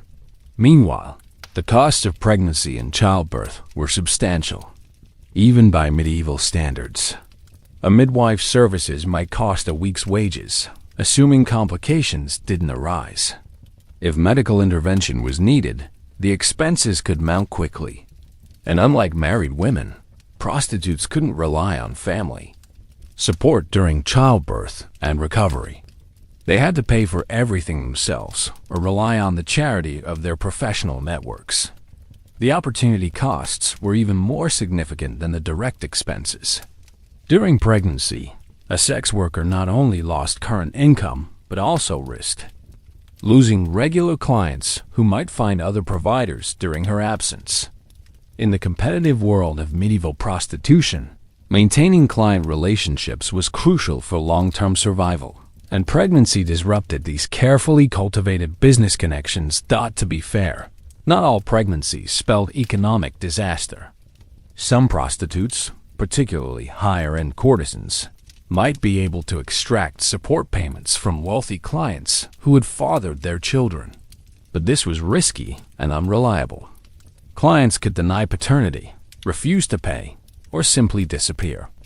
When faced with financial obligations, most prostitutes couldn't count on paternal support and had to plan for the worst-case scenario. The timing of pregnancy could make economic consequences even more severe. Medieval prostitution, like most service industries, had seasonal fluctuations. Demand typically peaked during harvest times, religious festivals, and market days when cities filled with visitors. A pregnancy that coincided with these profitable periods represented a devastating loss of income that might not be recoverable. Consider the case of Matilda la Lombardi, a documented prostitute working in 15th century Avignon. Court records show that she borrowed heavily to pay for contraceptive remedies and medical care, suggesting that preventing pregnancy was such a high priority that she was willing to go into debt to maintain her reproductive health. When she did become pregnant, despite her precautions, she had to temporarily leave sex work and took on laundering and sewing to survive, occupations that paid a fraction of what she could earn as a prostitute. Child-rearing costs created another layer of economic pressure. Medieval prostitutes who gave birth faced the dilemma of either raising children in the dangerous environment of sex work or finding alternative arrangements that were expensive and emotionally wrenching. Some women paid rural families to foster their children, creating ongoing financial obligations that lasted for years. Others tried to combine motherhood with sex work, a challenging arrangement that limited their earning potential and exposed their children to risks.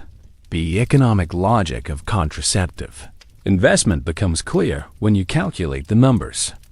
A medieval prostitute might spend 10 to 20% of her income on contraceptive remedies, barrier methods, and related health care. This seems like a substantial expense until you consider that a single pregnancy could eliminate months of income and create years of additional expenses. From a purely financial perspective, contraceptive investment was one of the smartest business decisions a medieval sex worker could make. But the economic pressures also created perverse incentives that sometimes led to dangerous choices. A prostitute who was struggling financially might be tempted to use cheaper, more dangerous contraceptive methods instead of safer but more expensive alternatives. She might also be more likely to exceed recommended doses if she couldn't afford to take time off during a pregnancy scare. Poverty made every aspect of contraception more dangerous by forcing women to prioritize immediate economic survival over long-term health. The business model of medieval brothels reflected these economic realities. Successful madams understood that pregnant workers were unprofitable workers, so they had strong incentives to provide contraceptive knowledge and resources to their employees. Some brothel account books from the period show regular expenses for women's medicines and protective herbs, suggesting that contraception was built into the business model as a necessary operating cost. Guild-organized prostitution in some German cities created more systematic approaches to these economic challenges. The Frankfurt Prostitutes Guild, for example, maintained a fund to support members during illness or pregnancy, creating a form of social insurance that helped women weather the financial storms that contraceptive failures could create. Members contributed to this fund during profitable periods and could draw on it during times of need. The international nature of medieval trade created both opportunities and challenges for prostitutes' economic survival. Cities with major ports or trade routes offered more diverse clienteles and higher potential earnings, but they also faced more competition from prostitutes with different cultural backgrounds and specialties. This competitive pressure created incentives for innovation in contraceptive methods as well as sexual techniques. Currency fluctuations and economic instability affected prostitutes' ability to invest in contraceptive resources. During periods of monetary crisis or trade disruption, the cost of imported contraceptive herbs could skyrocket while demand for prostitute services declined. These economic shocks forced sex workers to develop backup plans and alternative methods that relied on local resources. The relationship between economic status and contraceptive access created hierarchies within medieval prostitution that affected reproductive outcomes. High-end courtesans could afford the safest and most effective contraceptive methods, while street prostitutes often had to rely on dangerous or unreliable alternatives. This economic stratification meant that the women who most needed reliable contraception, those with the fewest alternative income sources, were often the least able to afford it. Still, medieval prostitutes developed sophisticated financial strategies to manage contraceptive costs and pregnancy risks. Some formed investment cooperatives, pooling resources to purchase expensive contraceptive materials in bulk. Others developed barter systems, trading services or goods for access to contraceptive knowledge and materials. These informal economic networks created alternatives to cash-based transactions that helped women manage their reproductive health even during periods of financial stress. The taxation systems that applied to medieval prostitution also affected contraceptive economics. In jurisdictions where sex work was legal and taxed, prostitutes had to factor government levies into their financial calculations. This created additional pressure to maintain steady income streams and avoid the disruptions that pregnancy would cause. Some tax records from medieval German cities show prostitutes claiming deductions for medical expenses, which likely included contraceptive costs. Credit and lending practices within prostitute communities reflected the economic importance of reproductive control. Women who lent money to colleagues for contraceptive purposes often charged lower interest rates than those who lent for other purposes, recognizing that contraceptive access was essential for the borrower's ability to repay the loan. These lending practices created another form of mutual support within sex worker communities. The insurance-like functions that some prostitute networks provided also extended to contraceptive failures and their consequences. When a woman became pregnant despite precautions, a network might help arrange alternative work, provide childcare support, or assist with the costs of abortion or adoption. These mutual aid systems help distribute the financial risks of reproductive health across entire communities rather than leaving individual women to bear them alone. Retirement planning for medieval prostitutes necessarily included considerations of reproductive health and contraceptive costs. Women who wanted to transition out of sex work needed to save enough money to support themselves during the transition period and establish alternative income sources. Pregnancy during this crucial transition period could derail carefully laid plans and force women back into sex work under worse conditions. The relationship between contraceptive access and economic mobility was complex but significant. Prostitutes who successfully avoided unwanted pregnancies were more likely to accumulate savings, develop regular clienteles, and eventually move up to higher status forms of sex work or transition to other occupations entirely. Contraceptive failures, on the other hand, could trap women in cycles of poverty and dependency that were difficult to escape. Some entrepreneurial prostitutes developed businesses around contraceptive knowledge and services, transitioning from sex work to reproductive health consulting. These women combined their practical experience with business acumen to create sustainable income sources that didn't depend on their own sexual availability. Some became suppliers of contraceptive materials. Others offered training and advice services, and still others combined reproductive health services with other forms of women's health care. The economic records that survive from medieval brothels and prostitute communities reveal the central role that reproductive control played in medieval sex work business models. Account books, tax records, and legal documents consistently show investments in contraceptive materials and services, suggesting that medieval prostitutes understood the economic logic of reproductive control and were willing to pay substantial costs to maintain it. So what happened to all this sophisticated medieval knowledge about pregnancy prevention? Did it simply vanish into the historical mists, replaced by modern medicine and forgotten like so many other aspects of medieval life? The answer is both more complex and more fascinating than you might expect. The contraceptive wisdom developed by medieval prostitutes didn't disappear. It went underground, evolved, and in many ways laid the foundation for our modern understanding of reproductive health. Let's trace this remarkable journey through time, because the story of medieval contraceptive knowledge is also the story of how medical innovation survives, adapts, and ultimately triumphs over centuries of suppression and neglect. As medieval Europe gave way to the Renaissance, the organized networks of sex workers began to change, but they didn't disappear. The knowledge they had accumulated over centuries became part of a broader folk medical tradition that encompassed wise women, midwives, herbalists, and others who served women's health needs outside the formal medical establishment. And yet, the origin of much of this knowledge in the sex trade was increasingly obscured and eventually forgotten entirely.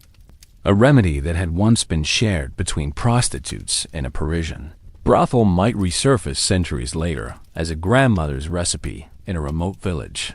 Its origins lost, but its effectiveness preserved through generations of careful transmission.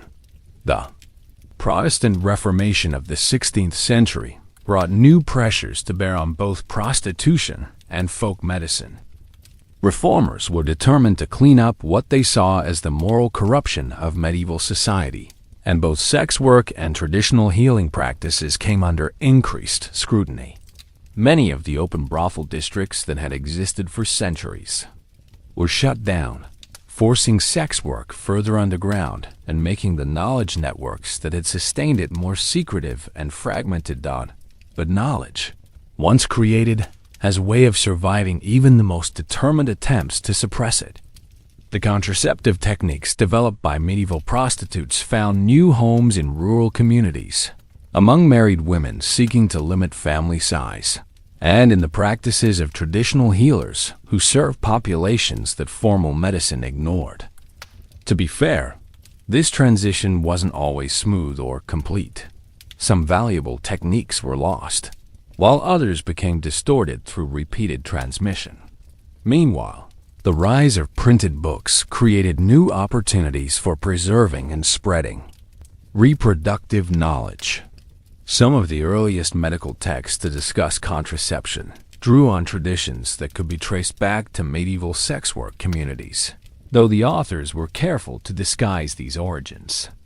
A 16th century treatise on women's health might include herbal remedies that were actually refined versions of techniques first developed by medieval prostitutes. The colonial expansion of European powers inadvertently helped spread this knowledge across the globe. European women who emigrated to the Americas, Africa, and Asia brought with them folk medical traditions that included contraceptive practices rooted in medieval sex work. These techniques then interacted with indigenous medical knowledge, creating new hybrid practices that combined the best of both traditions taught by the 17th and 18th centuries. What had once been the specialized knowledge of medieval prostitutes had become part of a broader women's medical culture that operated parallel to, and often in opposition to, formal medicine.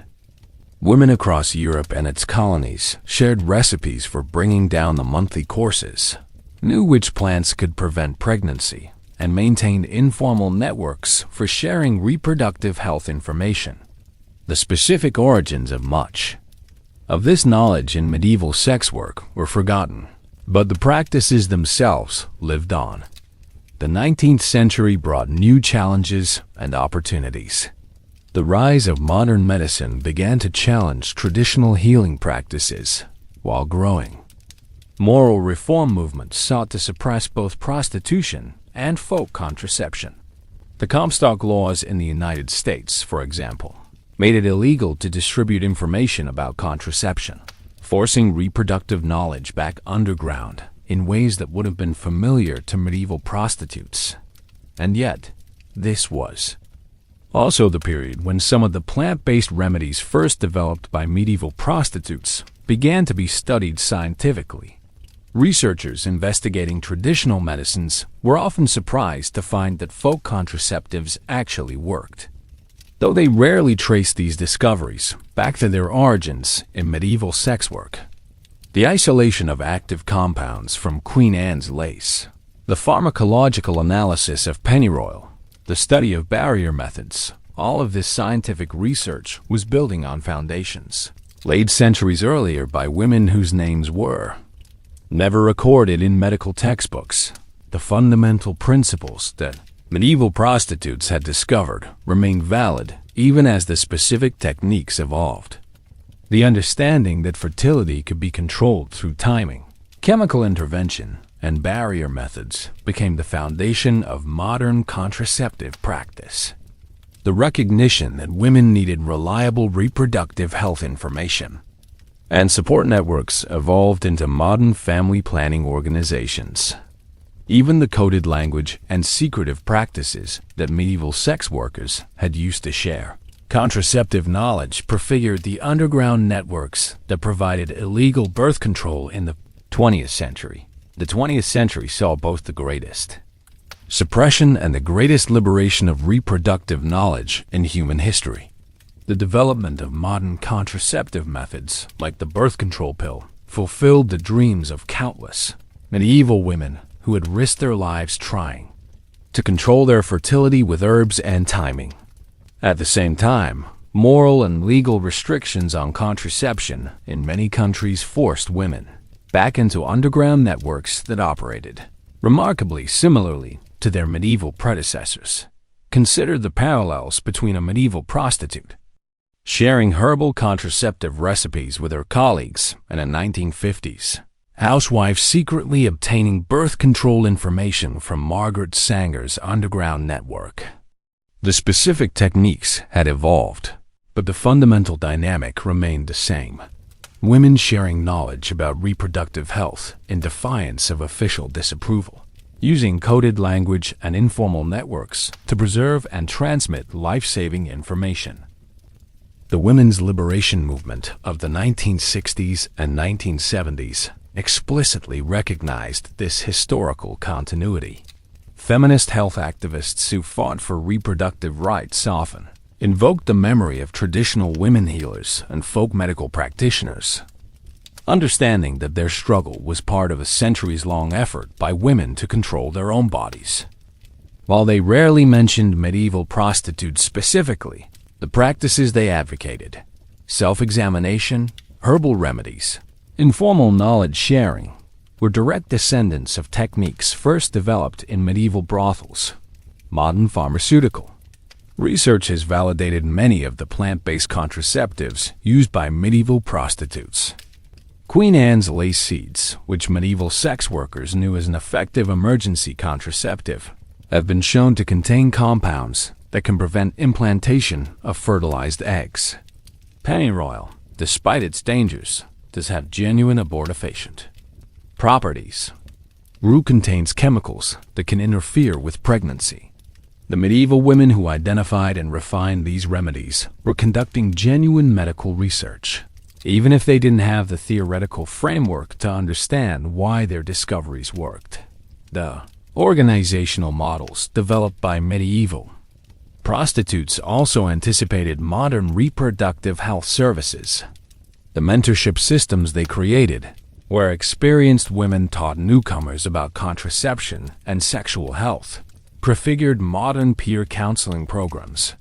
The networks they built for sharing information and providing mutual support became templates for later women's health organizations. Even the integration of contraceptive services with broader economic and social support systems echoed in modern comprehensive reproductive health programs today. As reproductive rights face new challenges around the world, the legacy of medieval prostitutes remains relevant. In countries where access to contraception is restricted, women still rely on informal networks, traditional remedies, and coded communication methods that would be familiar to their medieval predecessors. The fundamental tension between women's need for reproductive autonomy and social authorities' desire to control female sexuality persists across centuries. The irony is profound.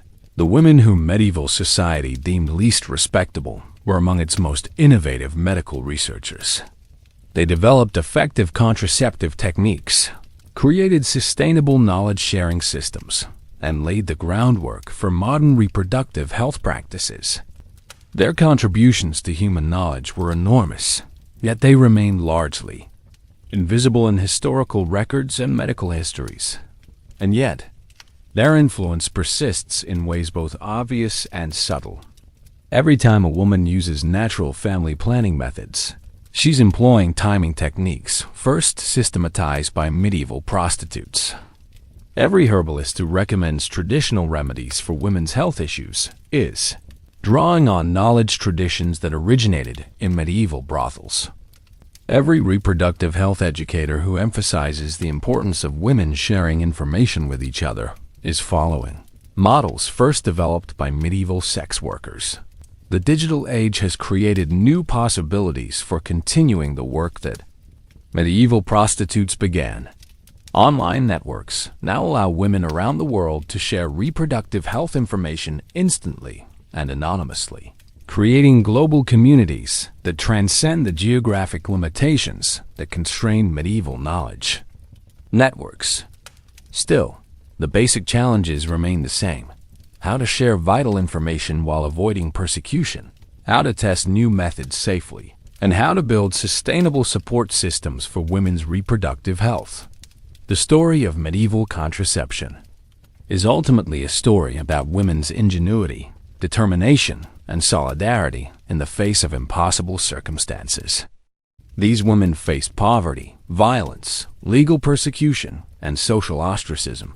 Yet they managed to create sophisticated systems for controlling their own reproductive destiny.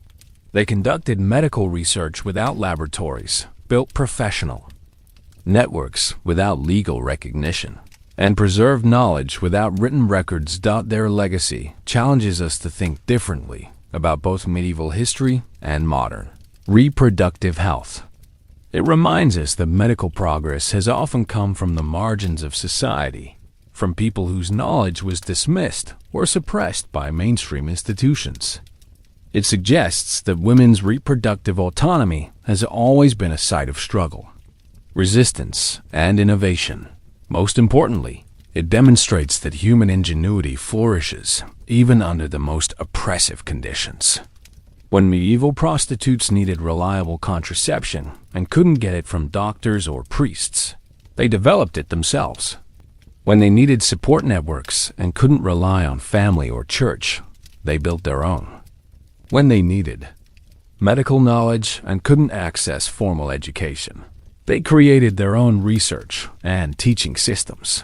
Their story is a testament to the power of necessity, the strength of women's networks, and the persistence of knowledge once created. It's a reminder that history's most important innovations often come from its most marginalized people, and that the full story of human progress can only be told when we include voices that have been silenced or forgotten. So the next time you see a modern reproductive health clinic, remember that its roots extend back through centuries of women sharing knowledge in secret. The next time you hear about traditional plant medicines, remember that many were first identified and refined by medieval prostitutes conducting their own clinical trials.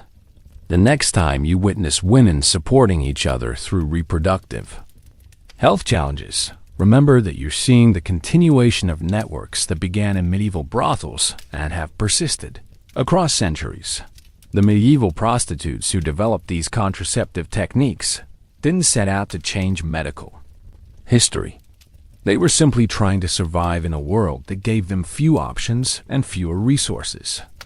But in the process of survival, they created something remarkable, a body of knowledge and a system of mutual support that would echo through the centuries, influencing women's lives long after their own names were forgotten. They were pioneers, not by choice, but by necessity. Researchers, not by training, but by desperation. Teachers, not by profession, but by compassion. And in their determination to control their own reproductive destiny, they lit a flame that still burns today in every woman who refuses to accept that her biology must determine her fate. Their legacy lives on, carried forward by every generation of women who understand that knowledge shared is power multiplied, that support given is strength received, and that the fight for reproductive autonomy is never truly won but must be waged anew by each generation. In that ongoing struggle, the medieval prostitutes who first systematized contraceptive knowledge remain our teachers, our inspiration, and our proof that even in the darkest circumstances, human ingenuity and solidarity can triumph. The fires of medieval brothels have long since been extinguished, but the light they kindled continues to illuminate the path toward reproductive freedom. And in that enduring legacy, the women history forgot have achieved a kind of immortality, living on in every woman who has ever taken control of her own reproductive destiny. Meanwhile, while we focused extensively on the networks within sex work communities, there was another crucial connection that's often overlooked in discussions of medieval contraception: the complex relationship between prostitutes and midwives. These two groups of women occupied opposite ends of the social spectrum when it came to respectability. Yet they shared knowledge, resources, and sometimes even identities in ways that would surprise modern observers. Let's be clear about the social dynamics at play here. Midwives were among the few women in medieval society who could achieve genuine respect and economic independence through their professional skills. They attended births, treated women's ailments, and served as informal medical advisors to women. Across the social spectrum, prostitutes, by contrast, operated at the margins of society, officially scorned even when their services were widely used. On the surface, these two groups should have had nothing in common, but the reality was far more complex. Both midwives and prostitutes dealt intimately with women's reproductive health.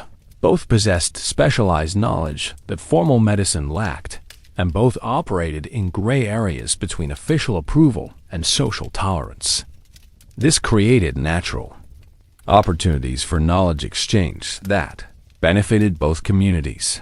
Consider the practical realities of medieval childbirth and women's health.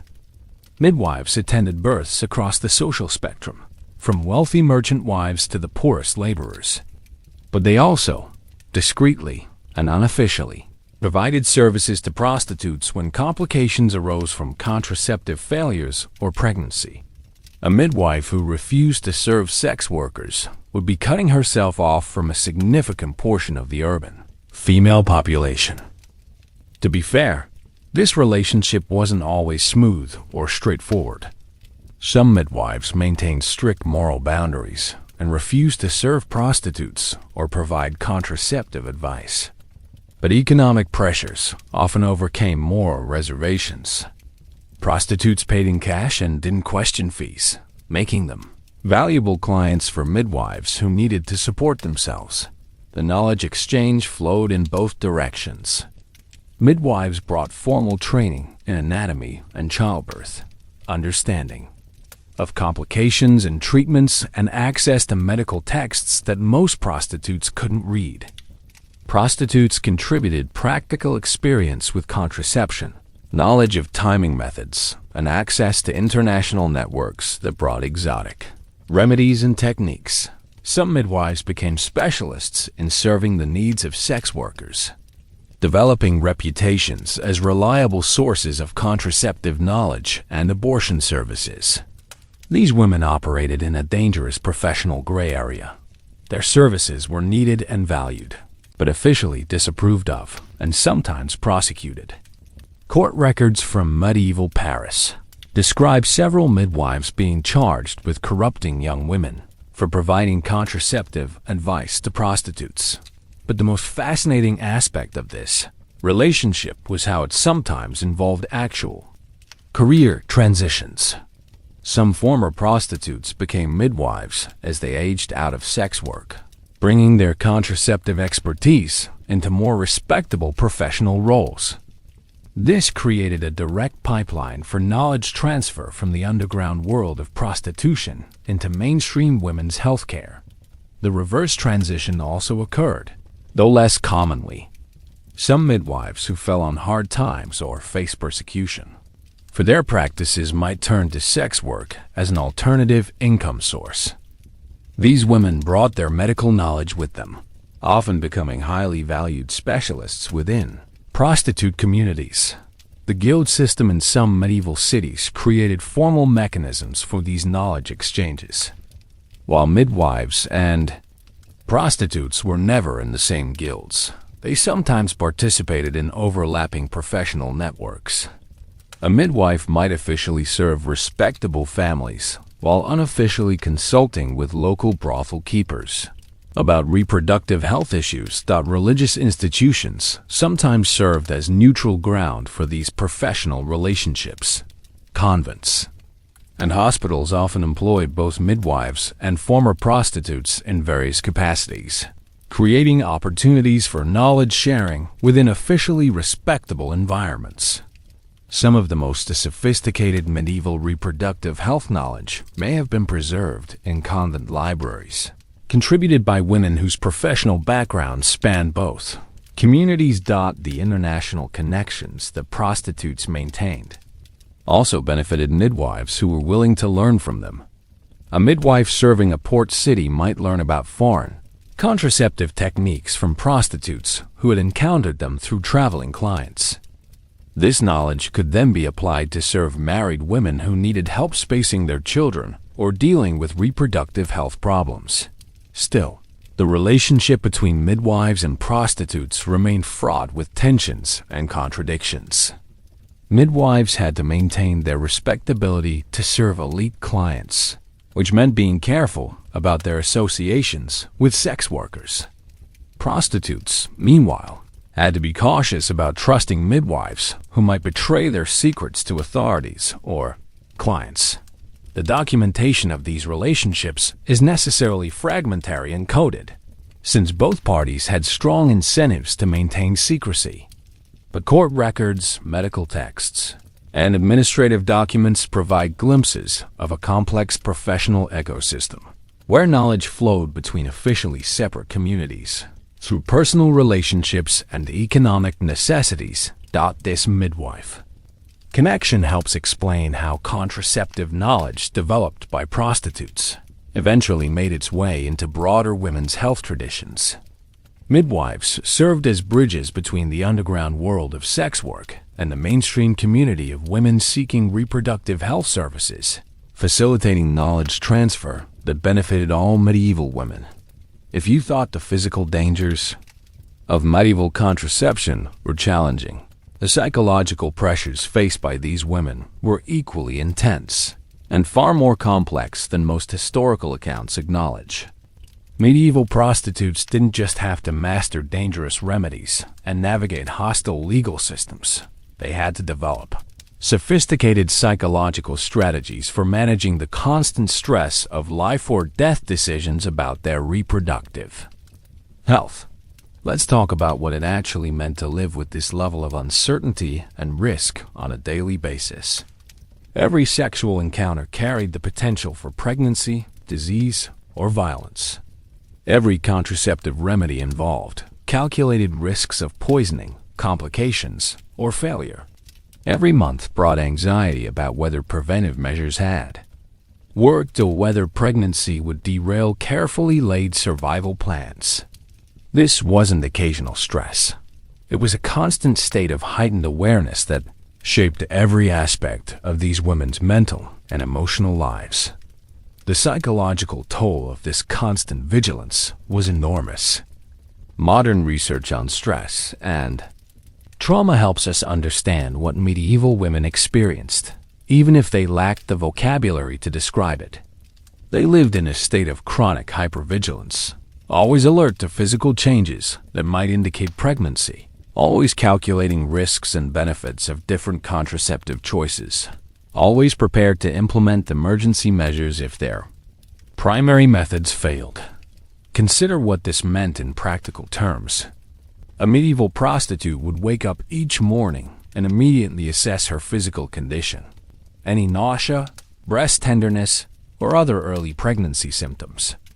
She would calculate how many days had passed since her last menstrual period, factor in which contraceptive methods she had used recently, and adjust her plans for the day accordingly. This level of self-monitoring required extraordinary, attention to bodily signals and changes that most people take for granted. But these women also developed remarkable psychological resilience and coping mechanisms that allowed them to function effectively despite overwhelming pressures.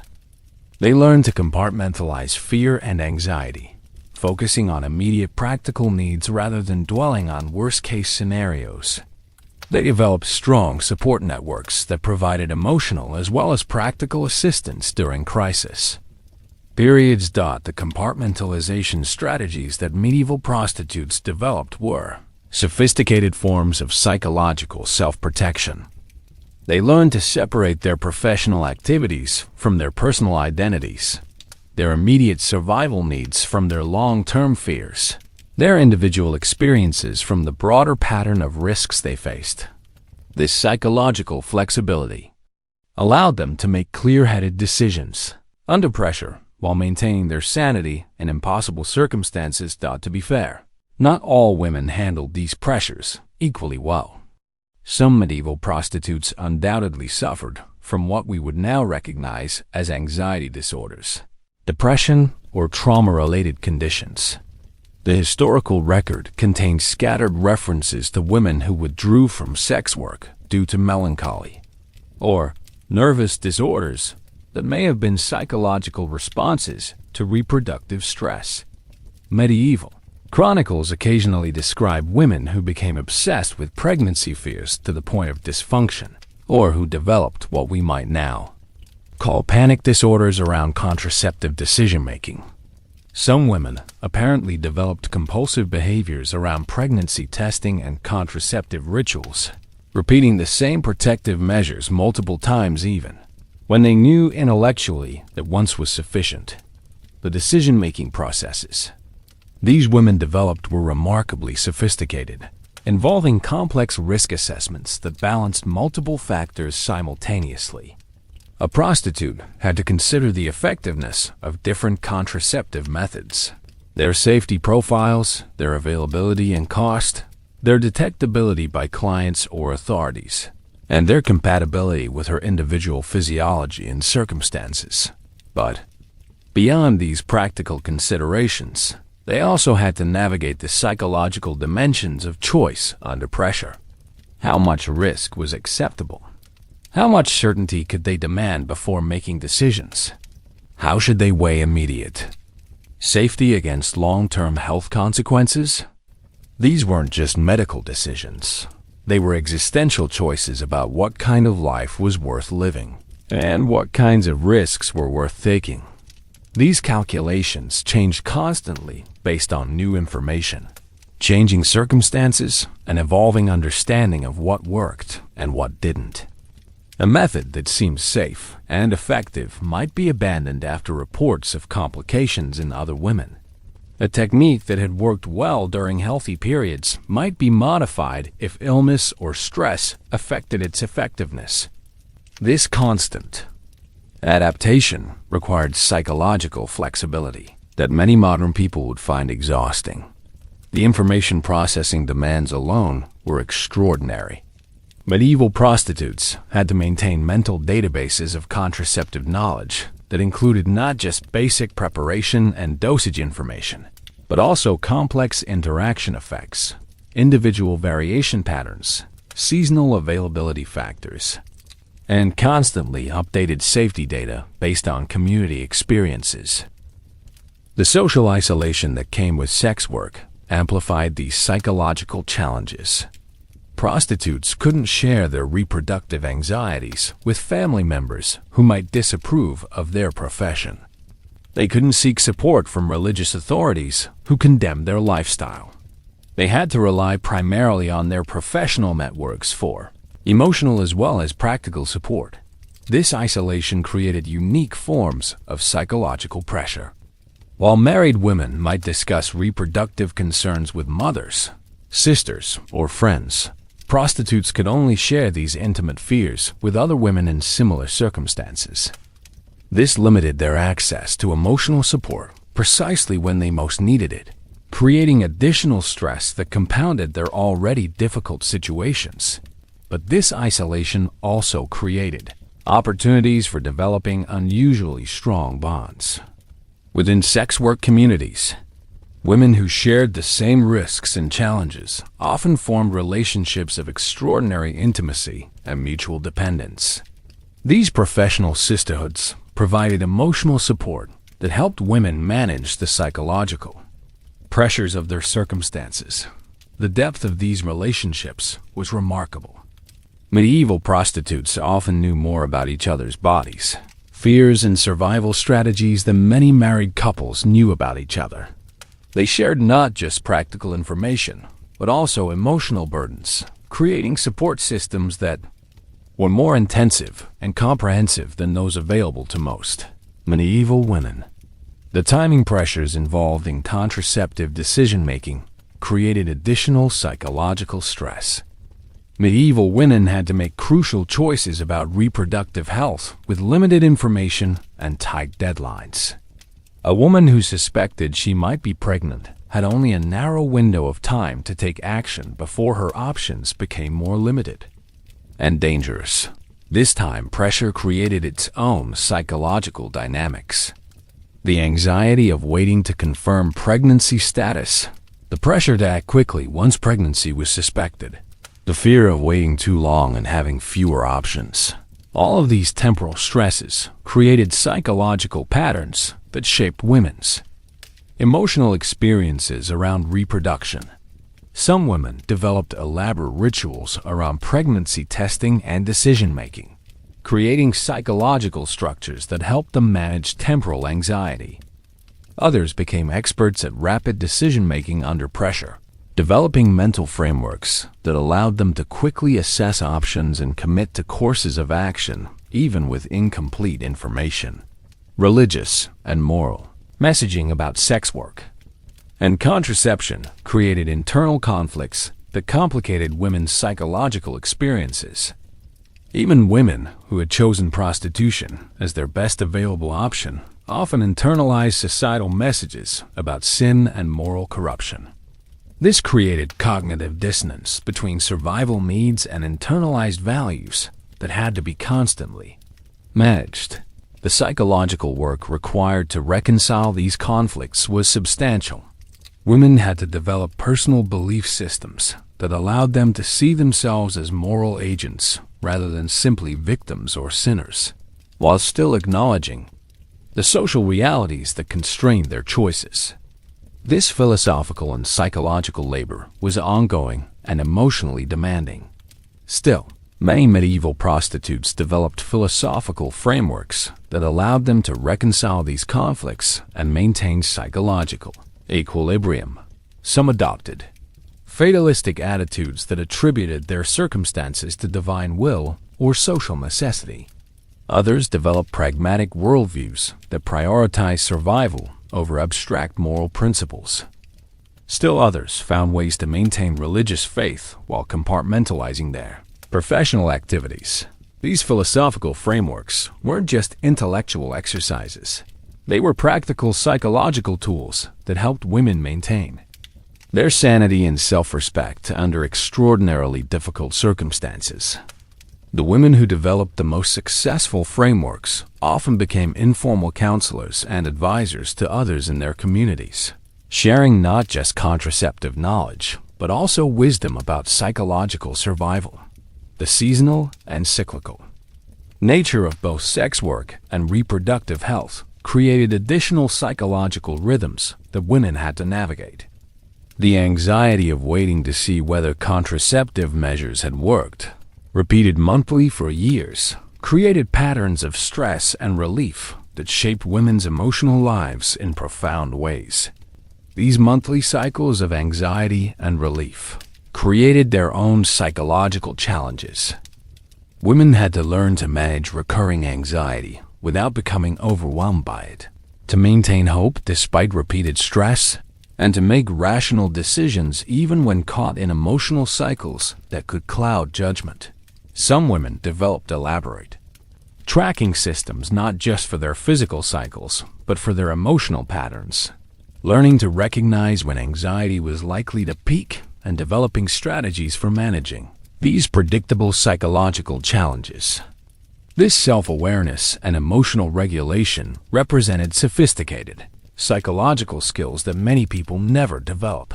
Success and failure in contraceptive practices had psychological as well as practical consequences. Women who successfully avoided unwanted pregnancies gained confidence and status within their communities, while those who experienced contraceptive failures often faced shame, anxiety, and social ostracism, even within sex work networks. The psychological impact of contraceptive success or failure extended far beyond the immediate practical consequences. Success reinforced women's sense of agency and control over their lives, while failure could trigger feelings of helplessness, self-blame, and despair that affected their ability to make future decisions effectively. Some women became paralyzed by previous failures, becoming so anxious about making wrong choices that they couldn't make any choices at all. Others became reckless after successes, overestimating their ability to control outcomes and taking dangerous risks. Learning to maintain psychological balance between these extremes was a crucial survival skill. The knowledge that other women had died or been seriously harmed by contraceptive practices created survivor guilt and anticipatory anxiety that affected decision-making. Women had to balance learning from others' mistakes against the knowledge that any choice they made carried significant risks. This created a complex form of traumatic stress that combined personal fear with grief and guilt about the suffering of others. Women who survived dangerous contraceptive experiences often struggled with guilt about their survival when others had died, while also managing anxiety about their own continued risks. The community processing of these traumatic experiences was crucial for psychological survival. Women developed rituals and practices for honoring those who had died while also extracting practical lessons that might prevent future tragedies. This collective meaning-making helped individual women process their own trauma while contributing to community knowledge and resilience. Despite these challenges, medieval prostitutes developed remarkable psychological resilience that allowed them to not only survive, but often thrive in extremely difficult circumstances. Their strategies for managing risk, building support networks, and maintaining emotional equilibrium offer insights into human adaptability that remain relevant today. The resilience these women developed wasn't just individual, it was collective. They created communities that could absorb individual traumas, support members through crisis periods, and maintain institutional knowledge even when individual members were lost. This collective resilience was perhaps their most important survival tool. The psychological legacy of medieval prostitutes' reproductive experiences can be traced through centuries of women's health movements and reproductive rights activism. The combination of practical knowledge and emotional resilience that these women developed became part of a broader tradition of women's resistance to reproductive oppression that continues to influence modern movements for reproductive justice and women's autonomy.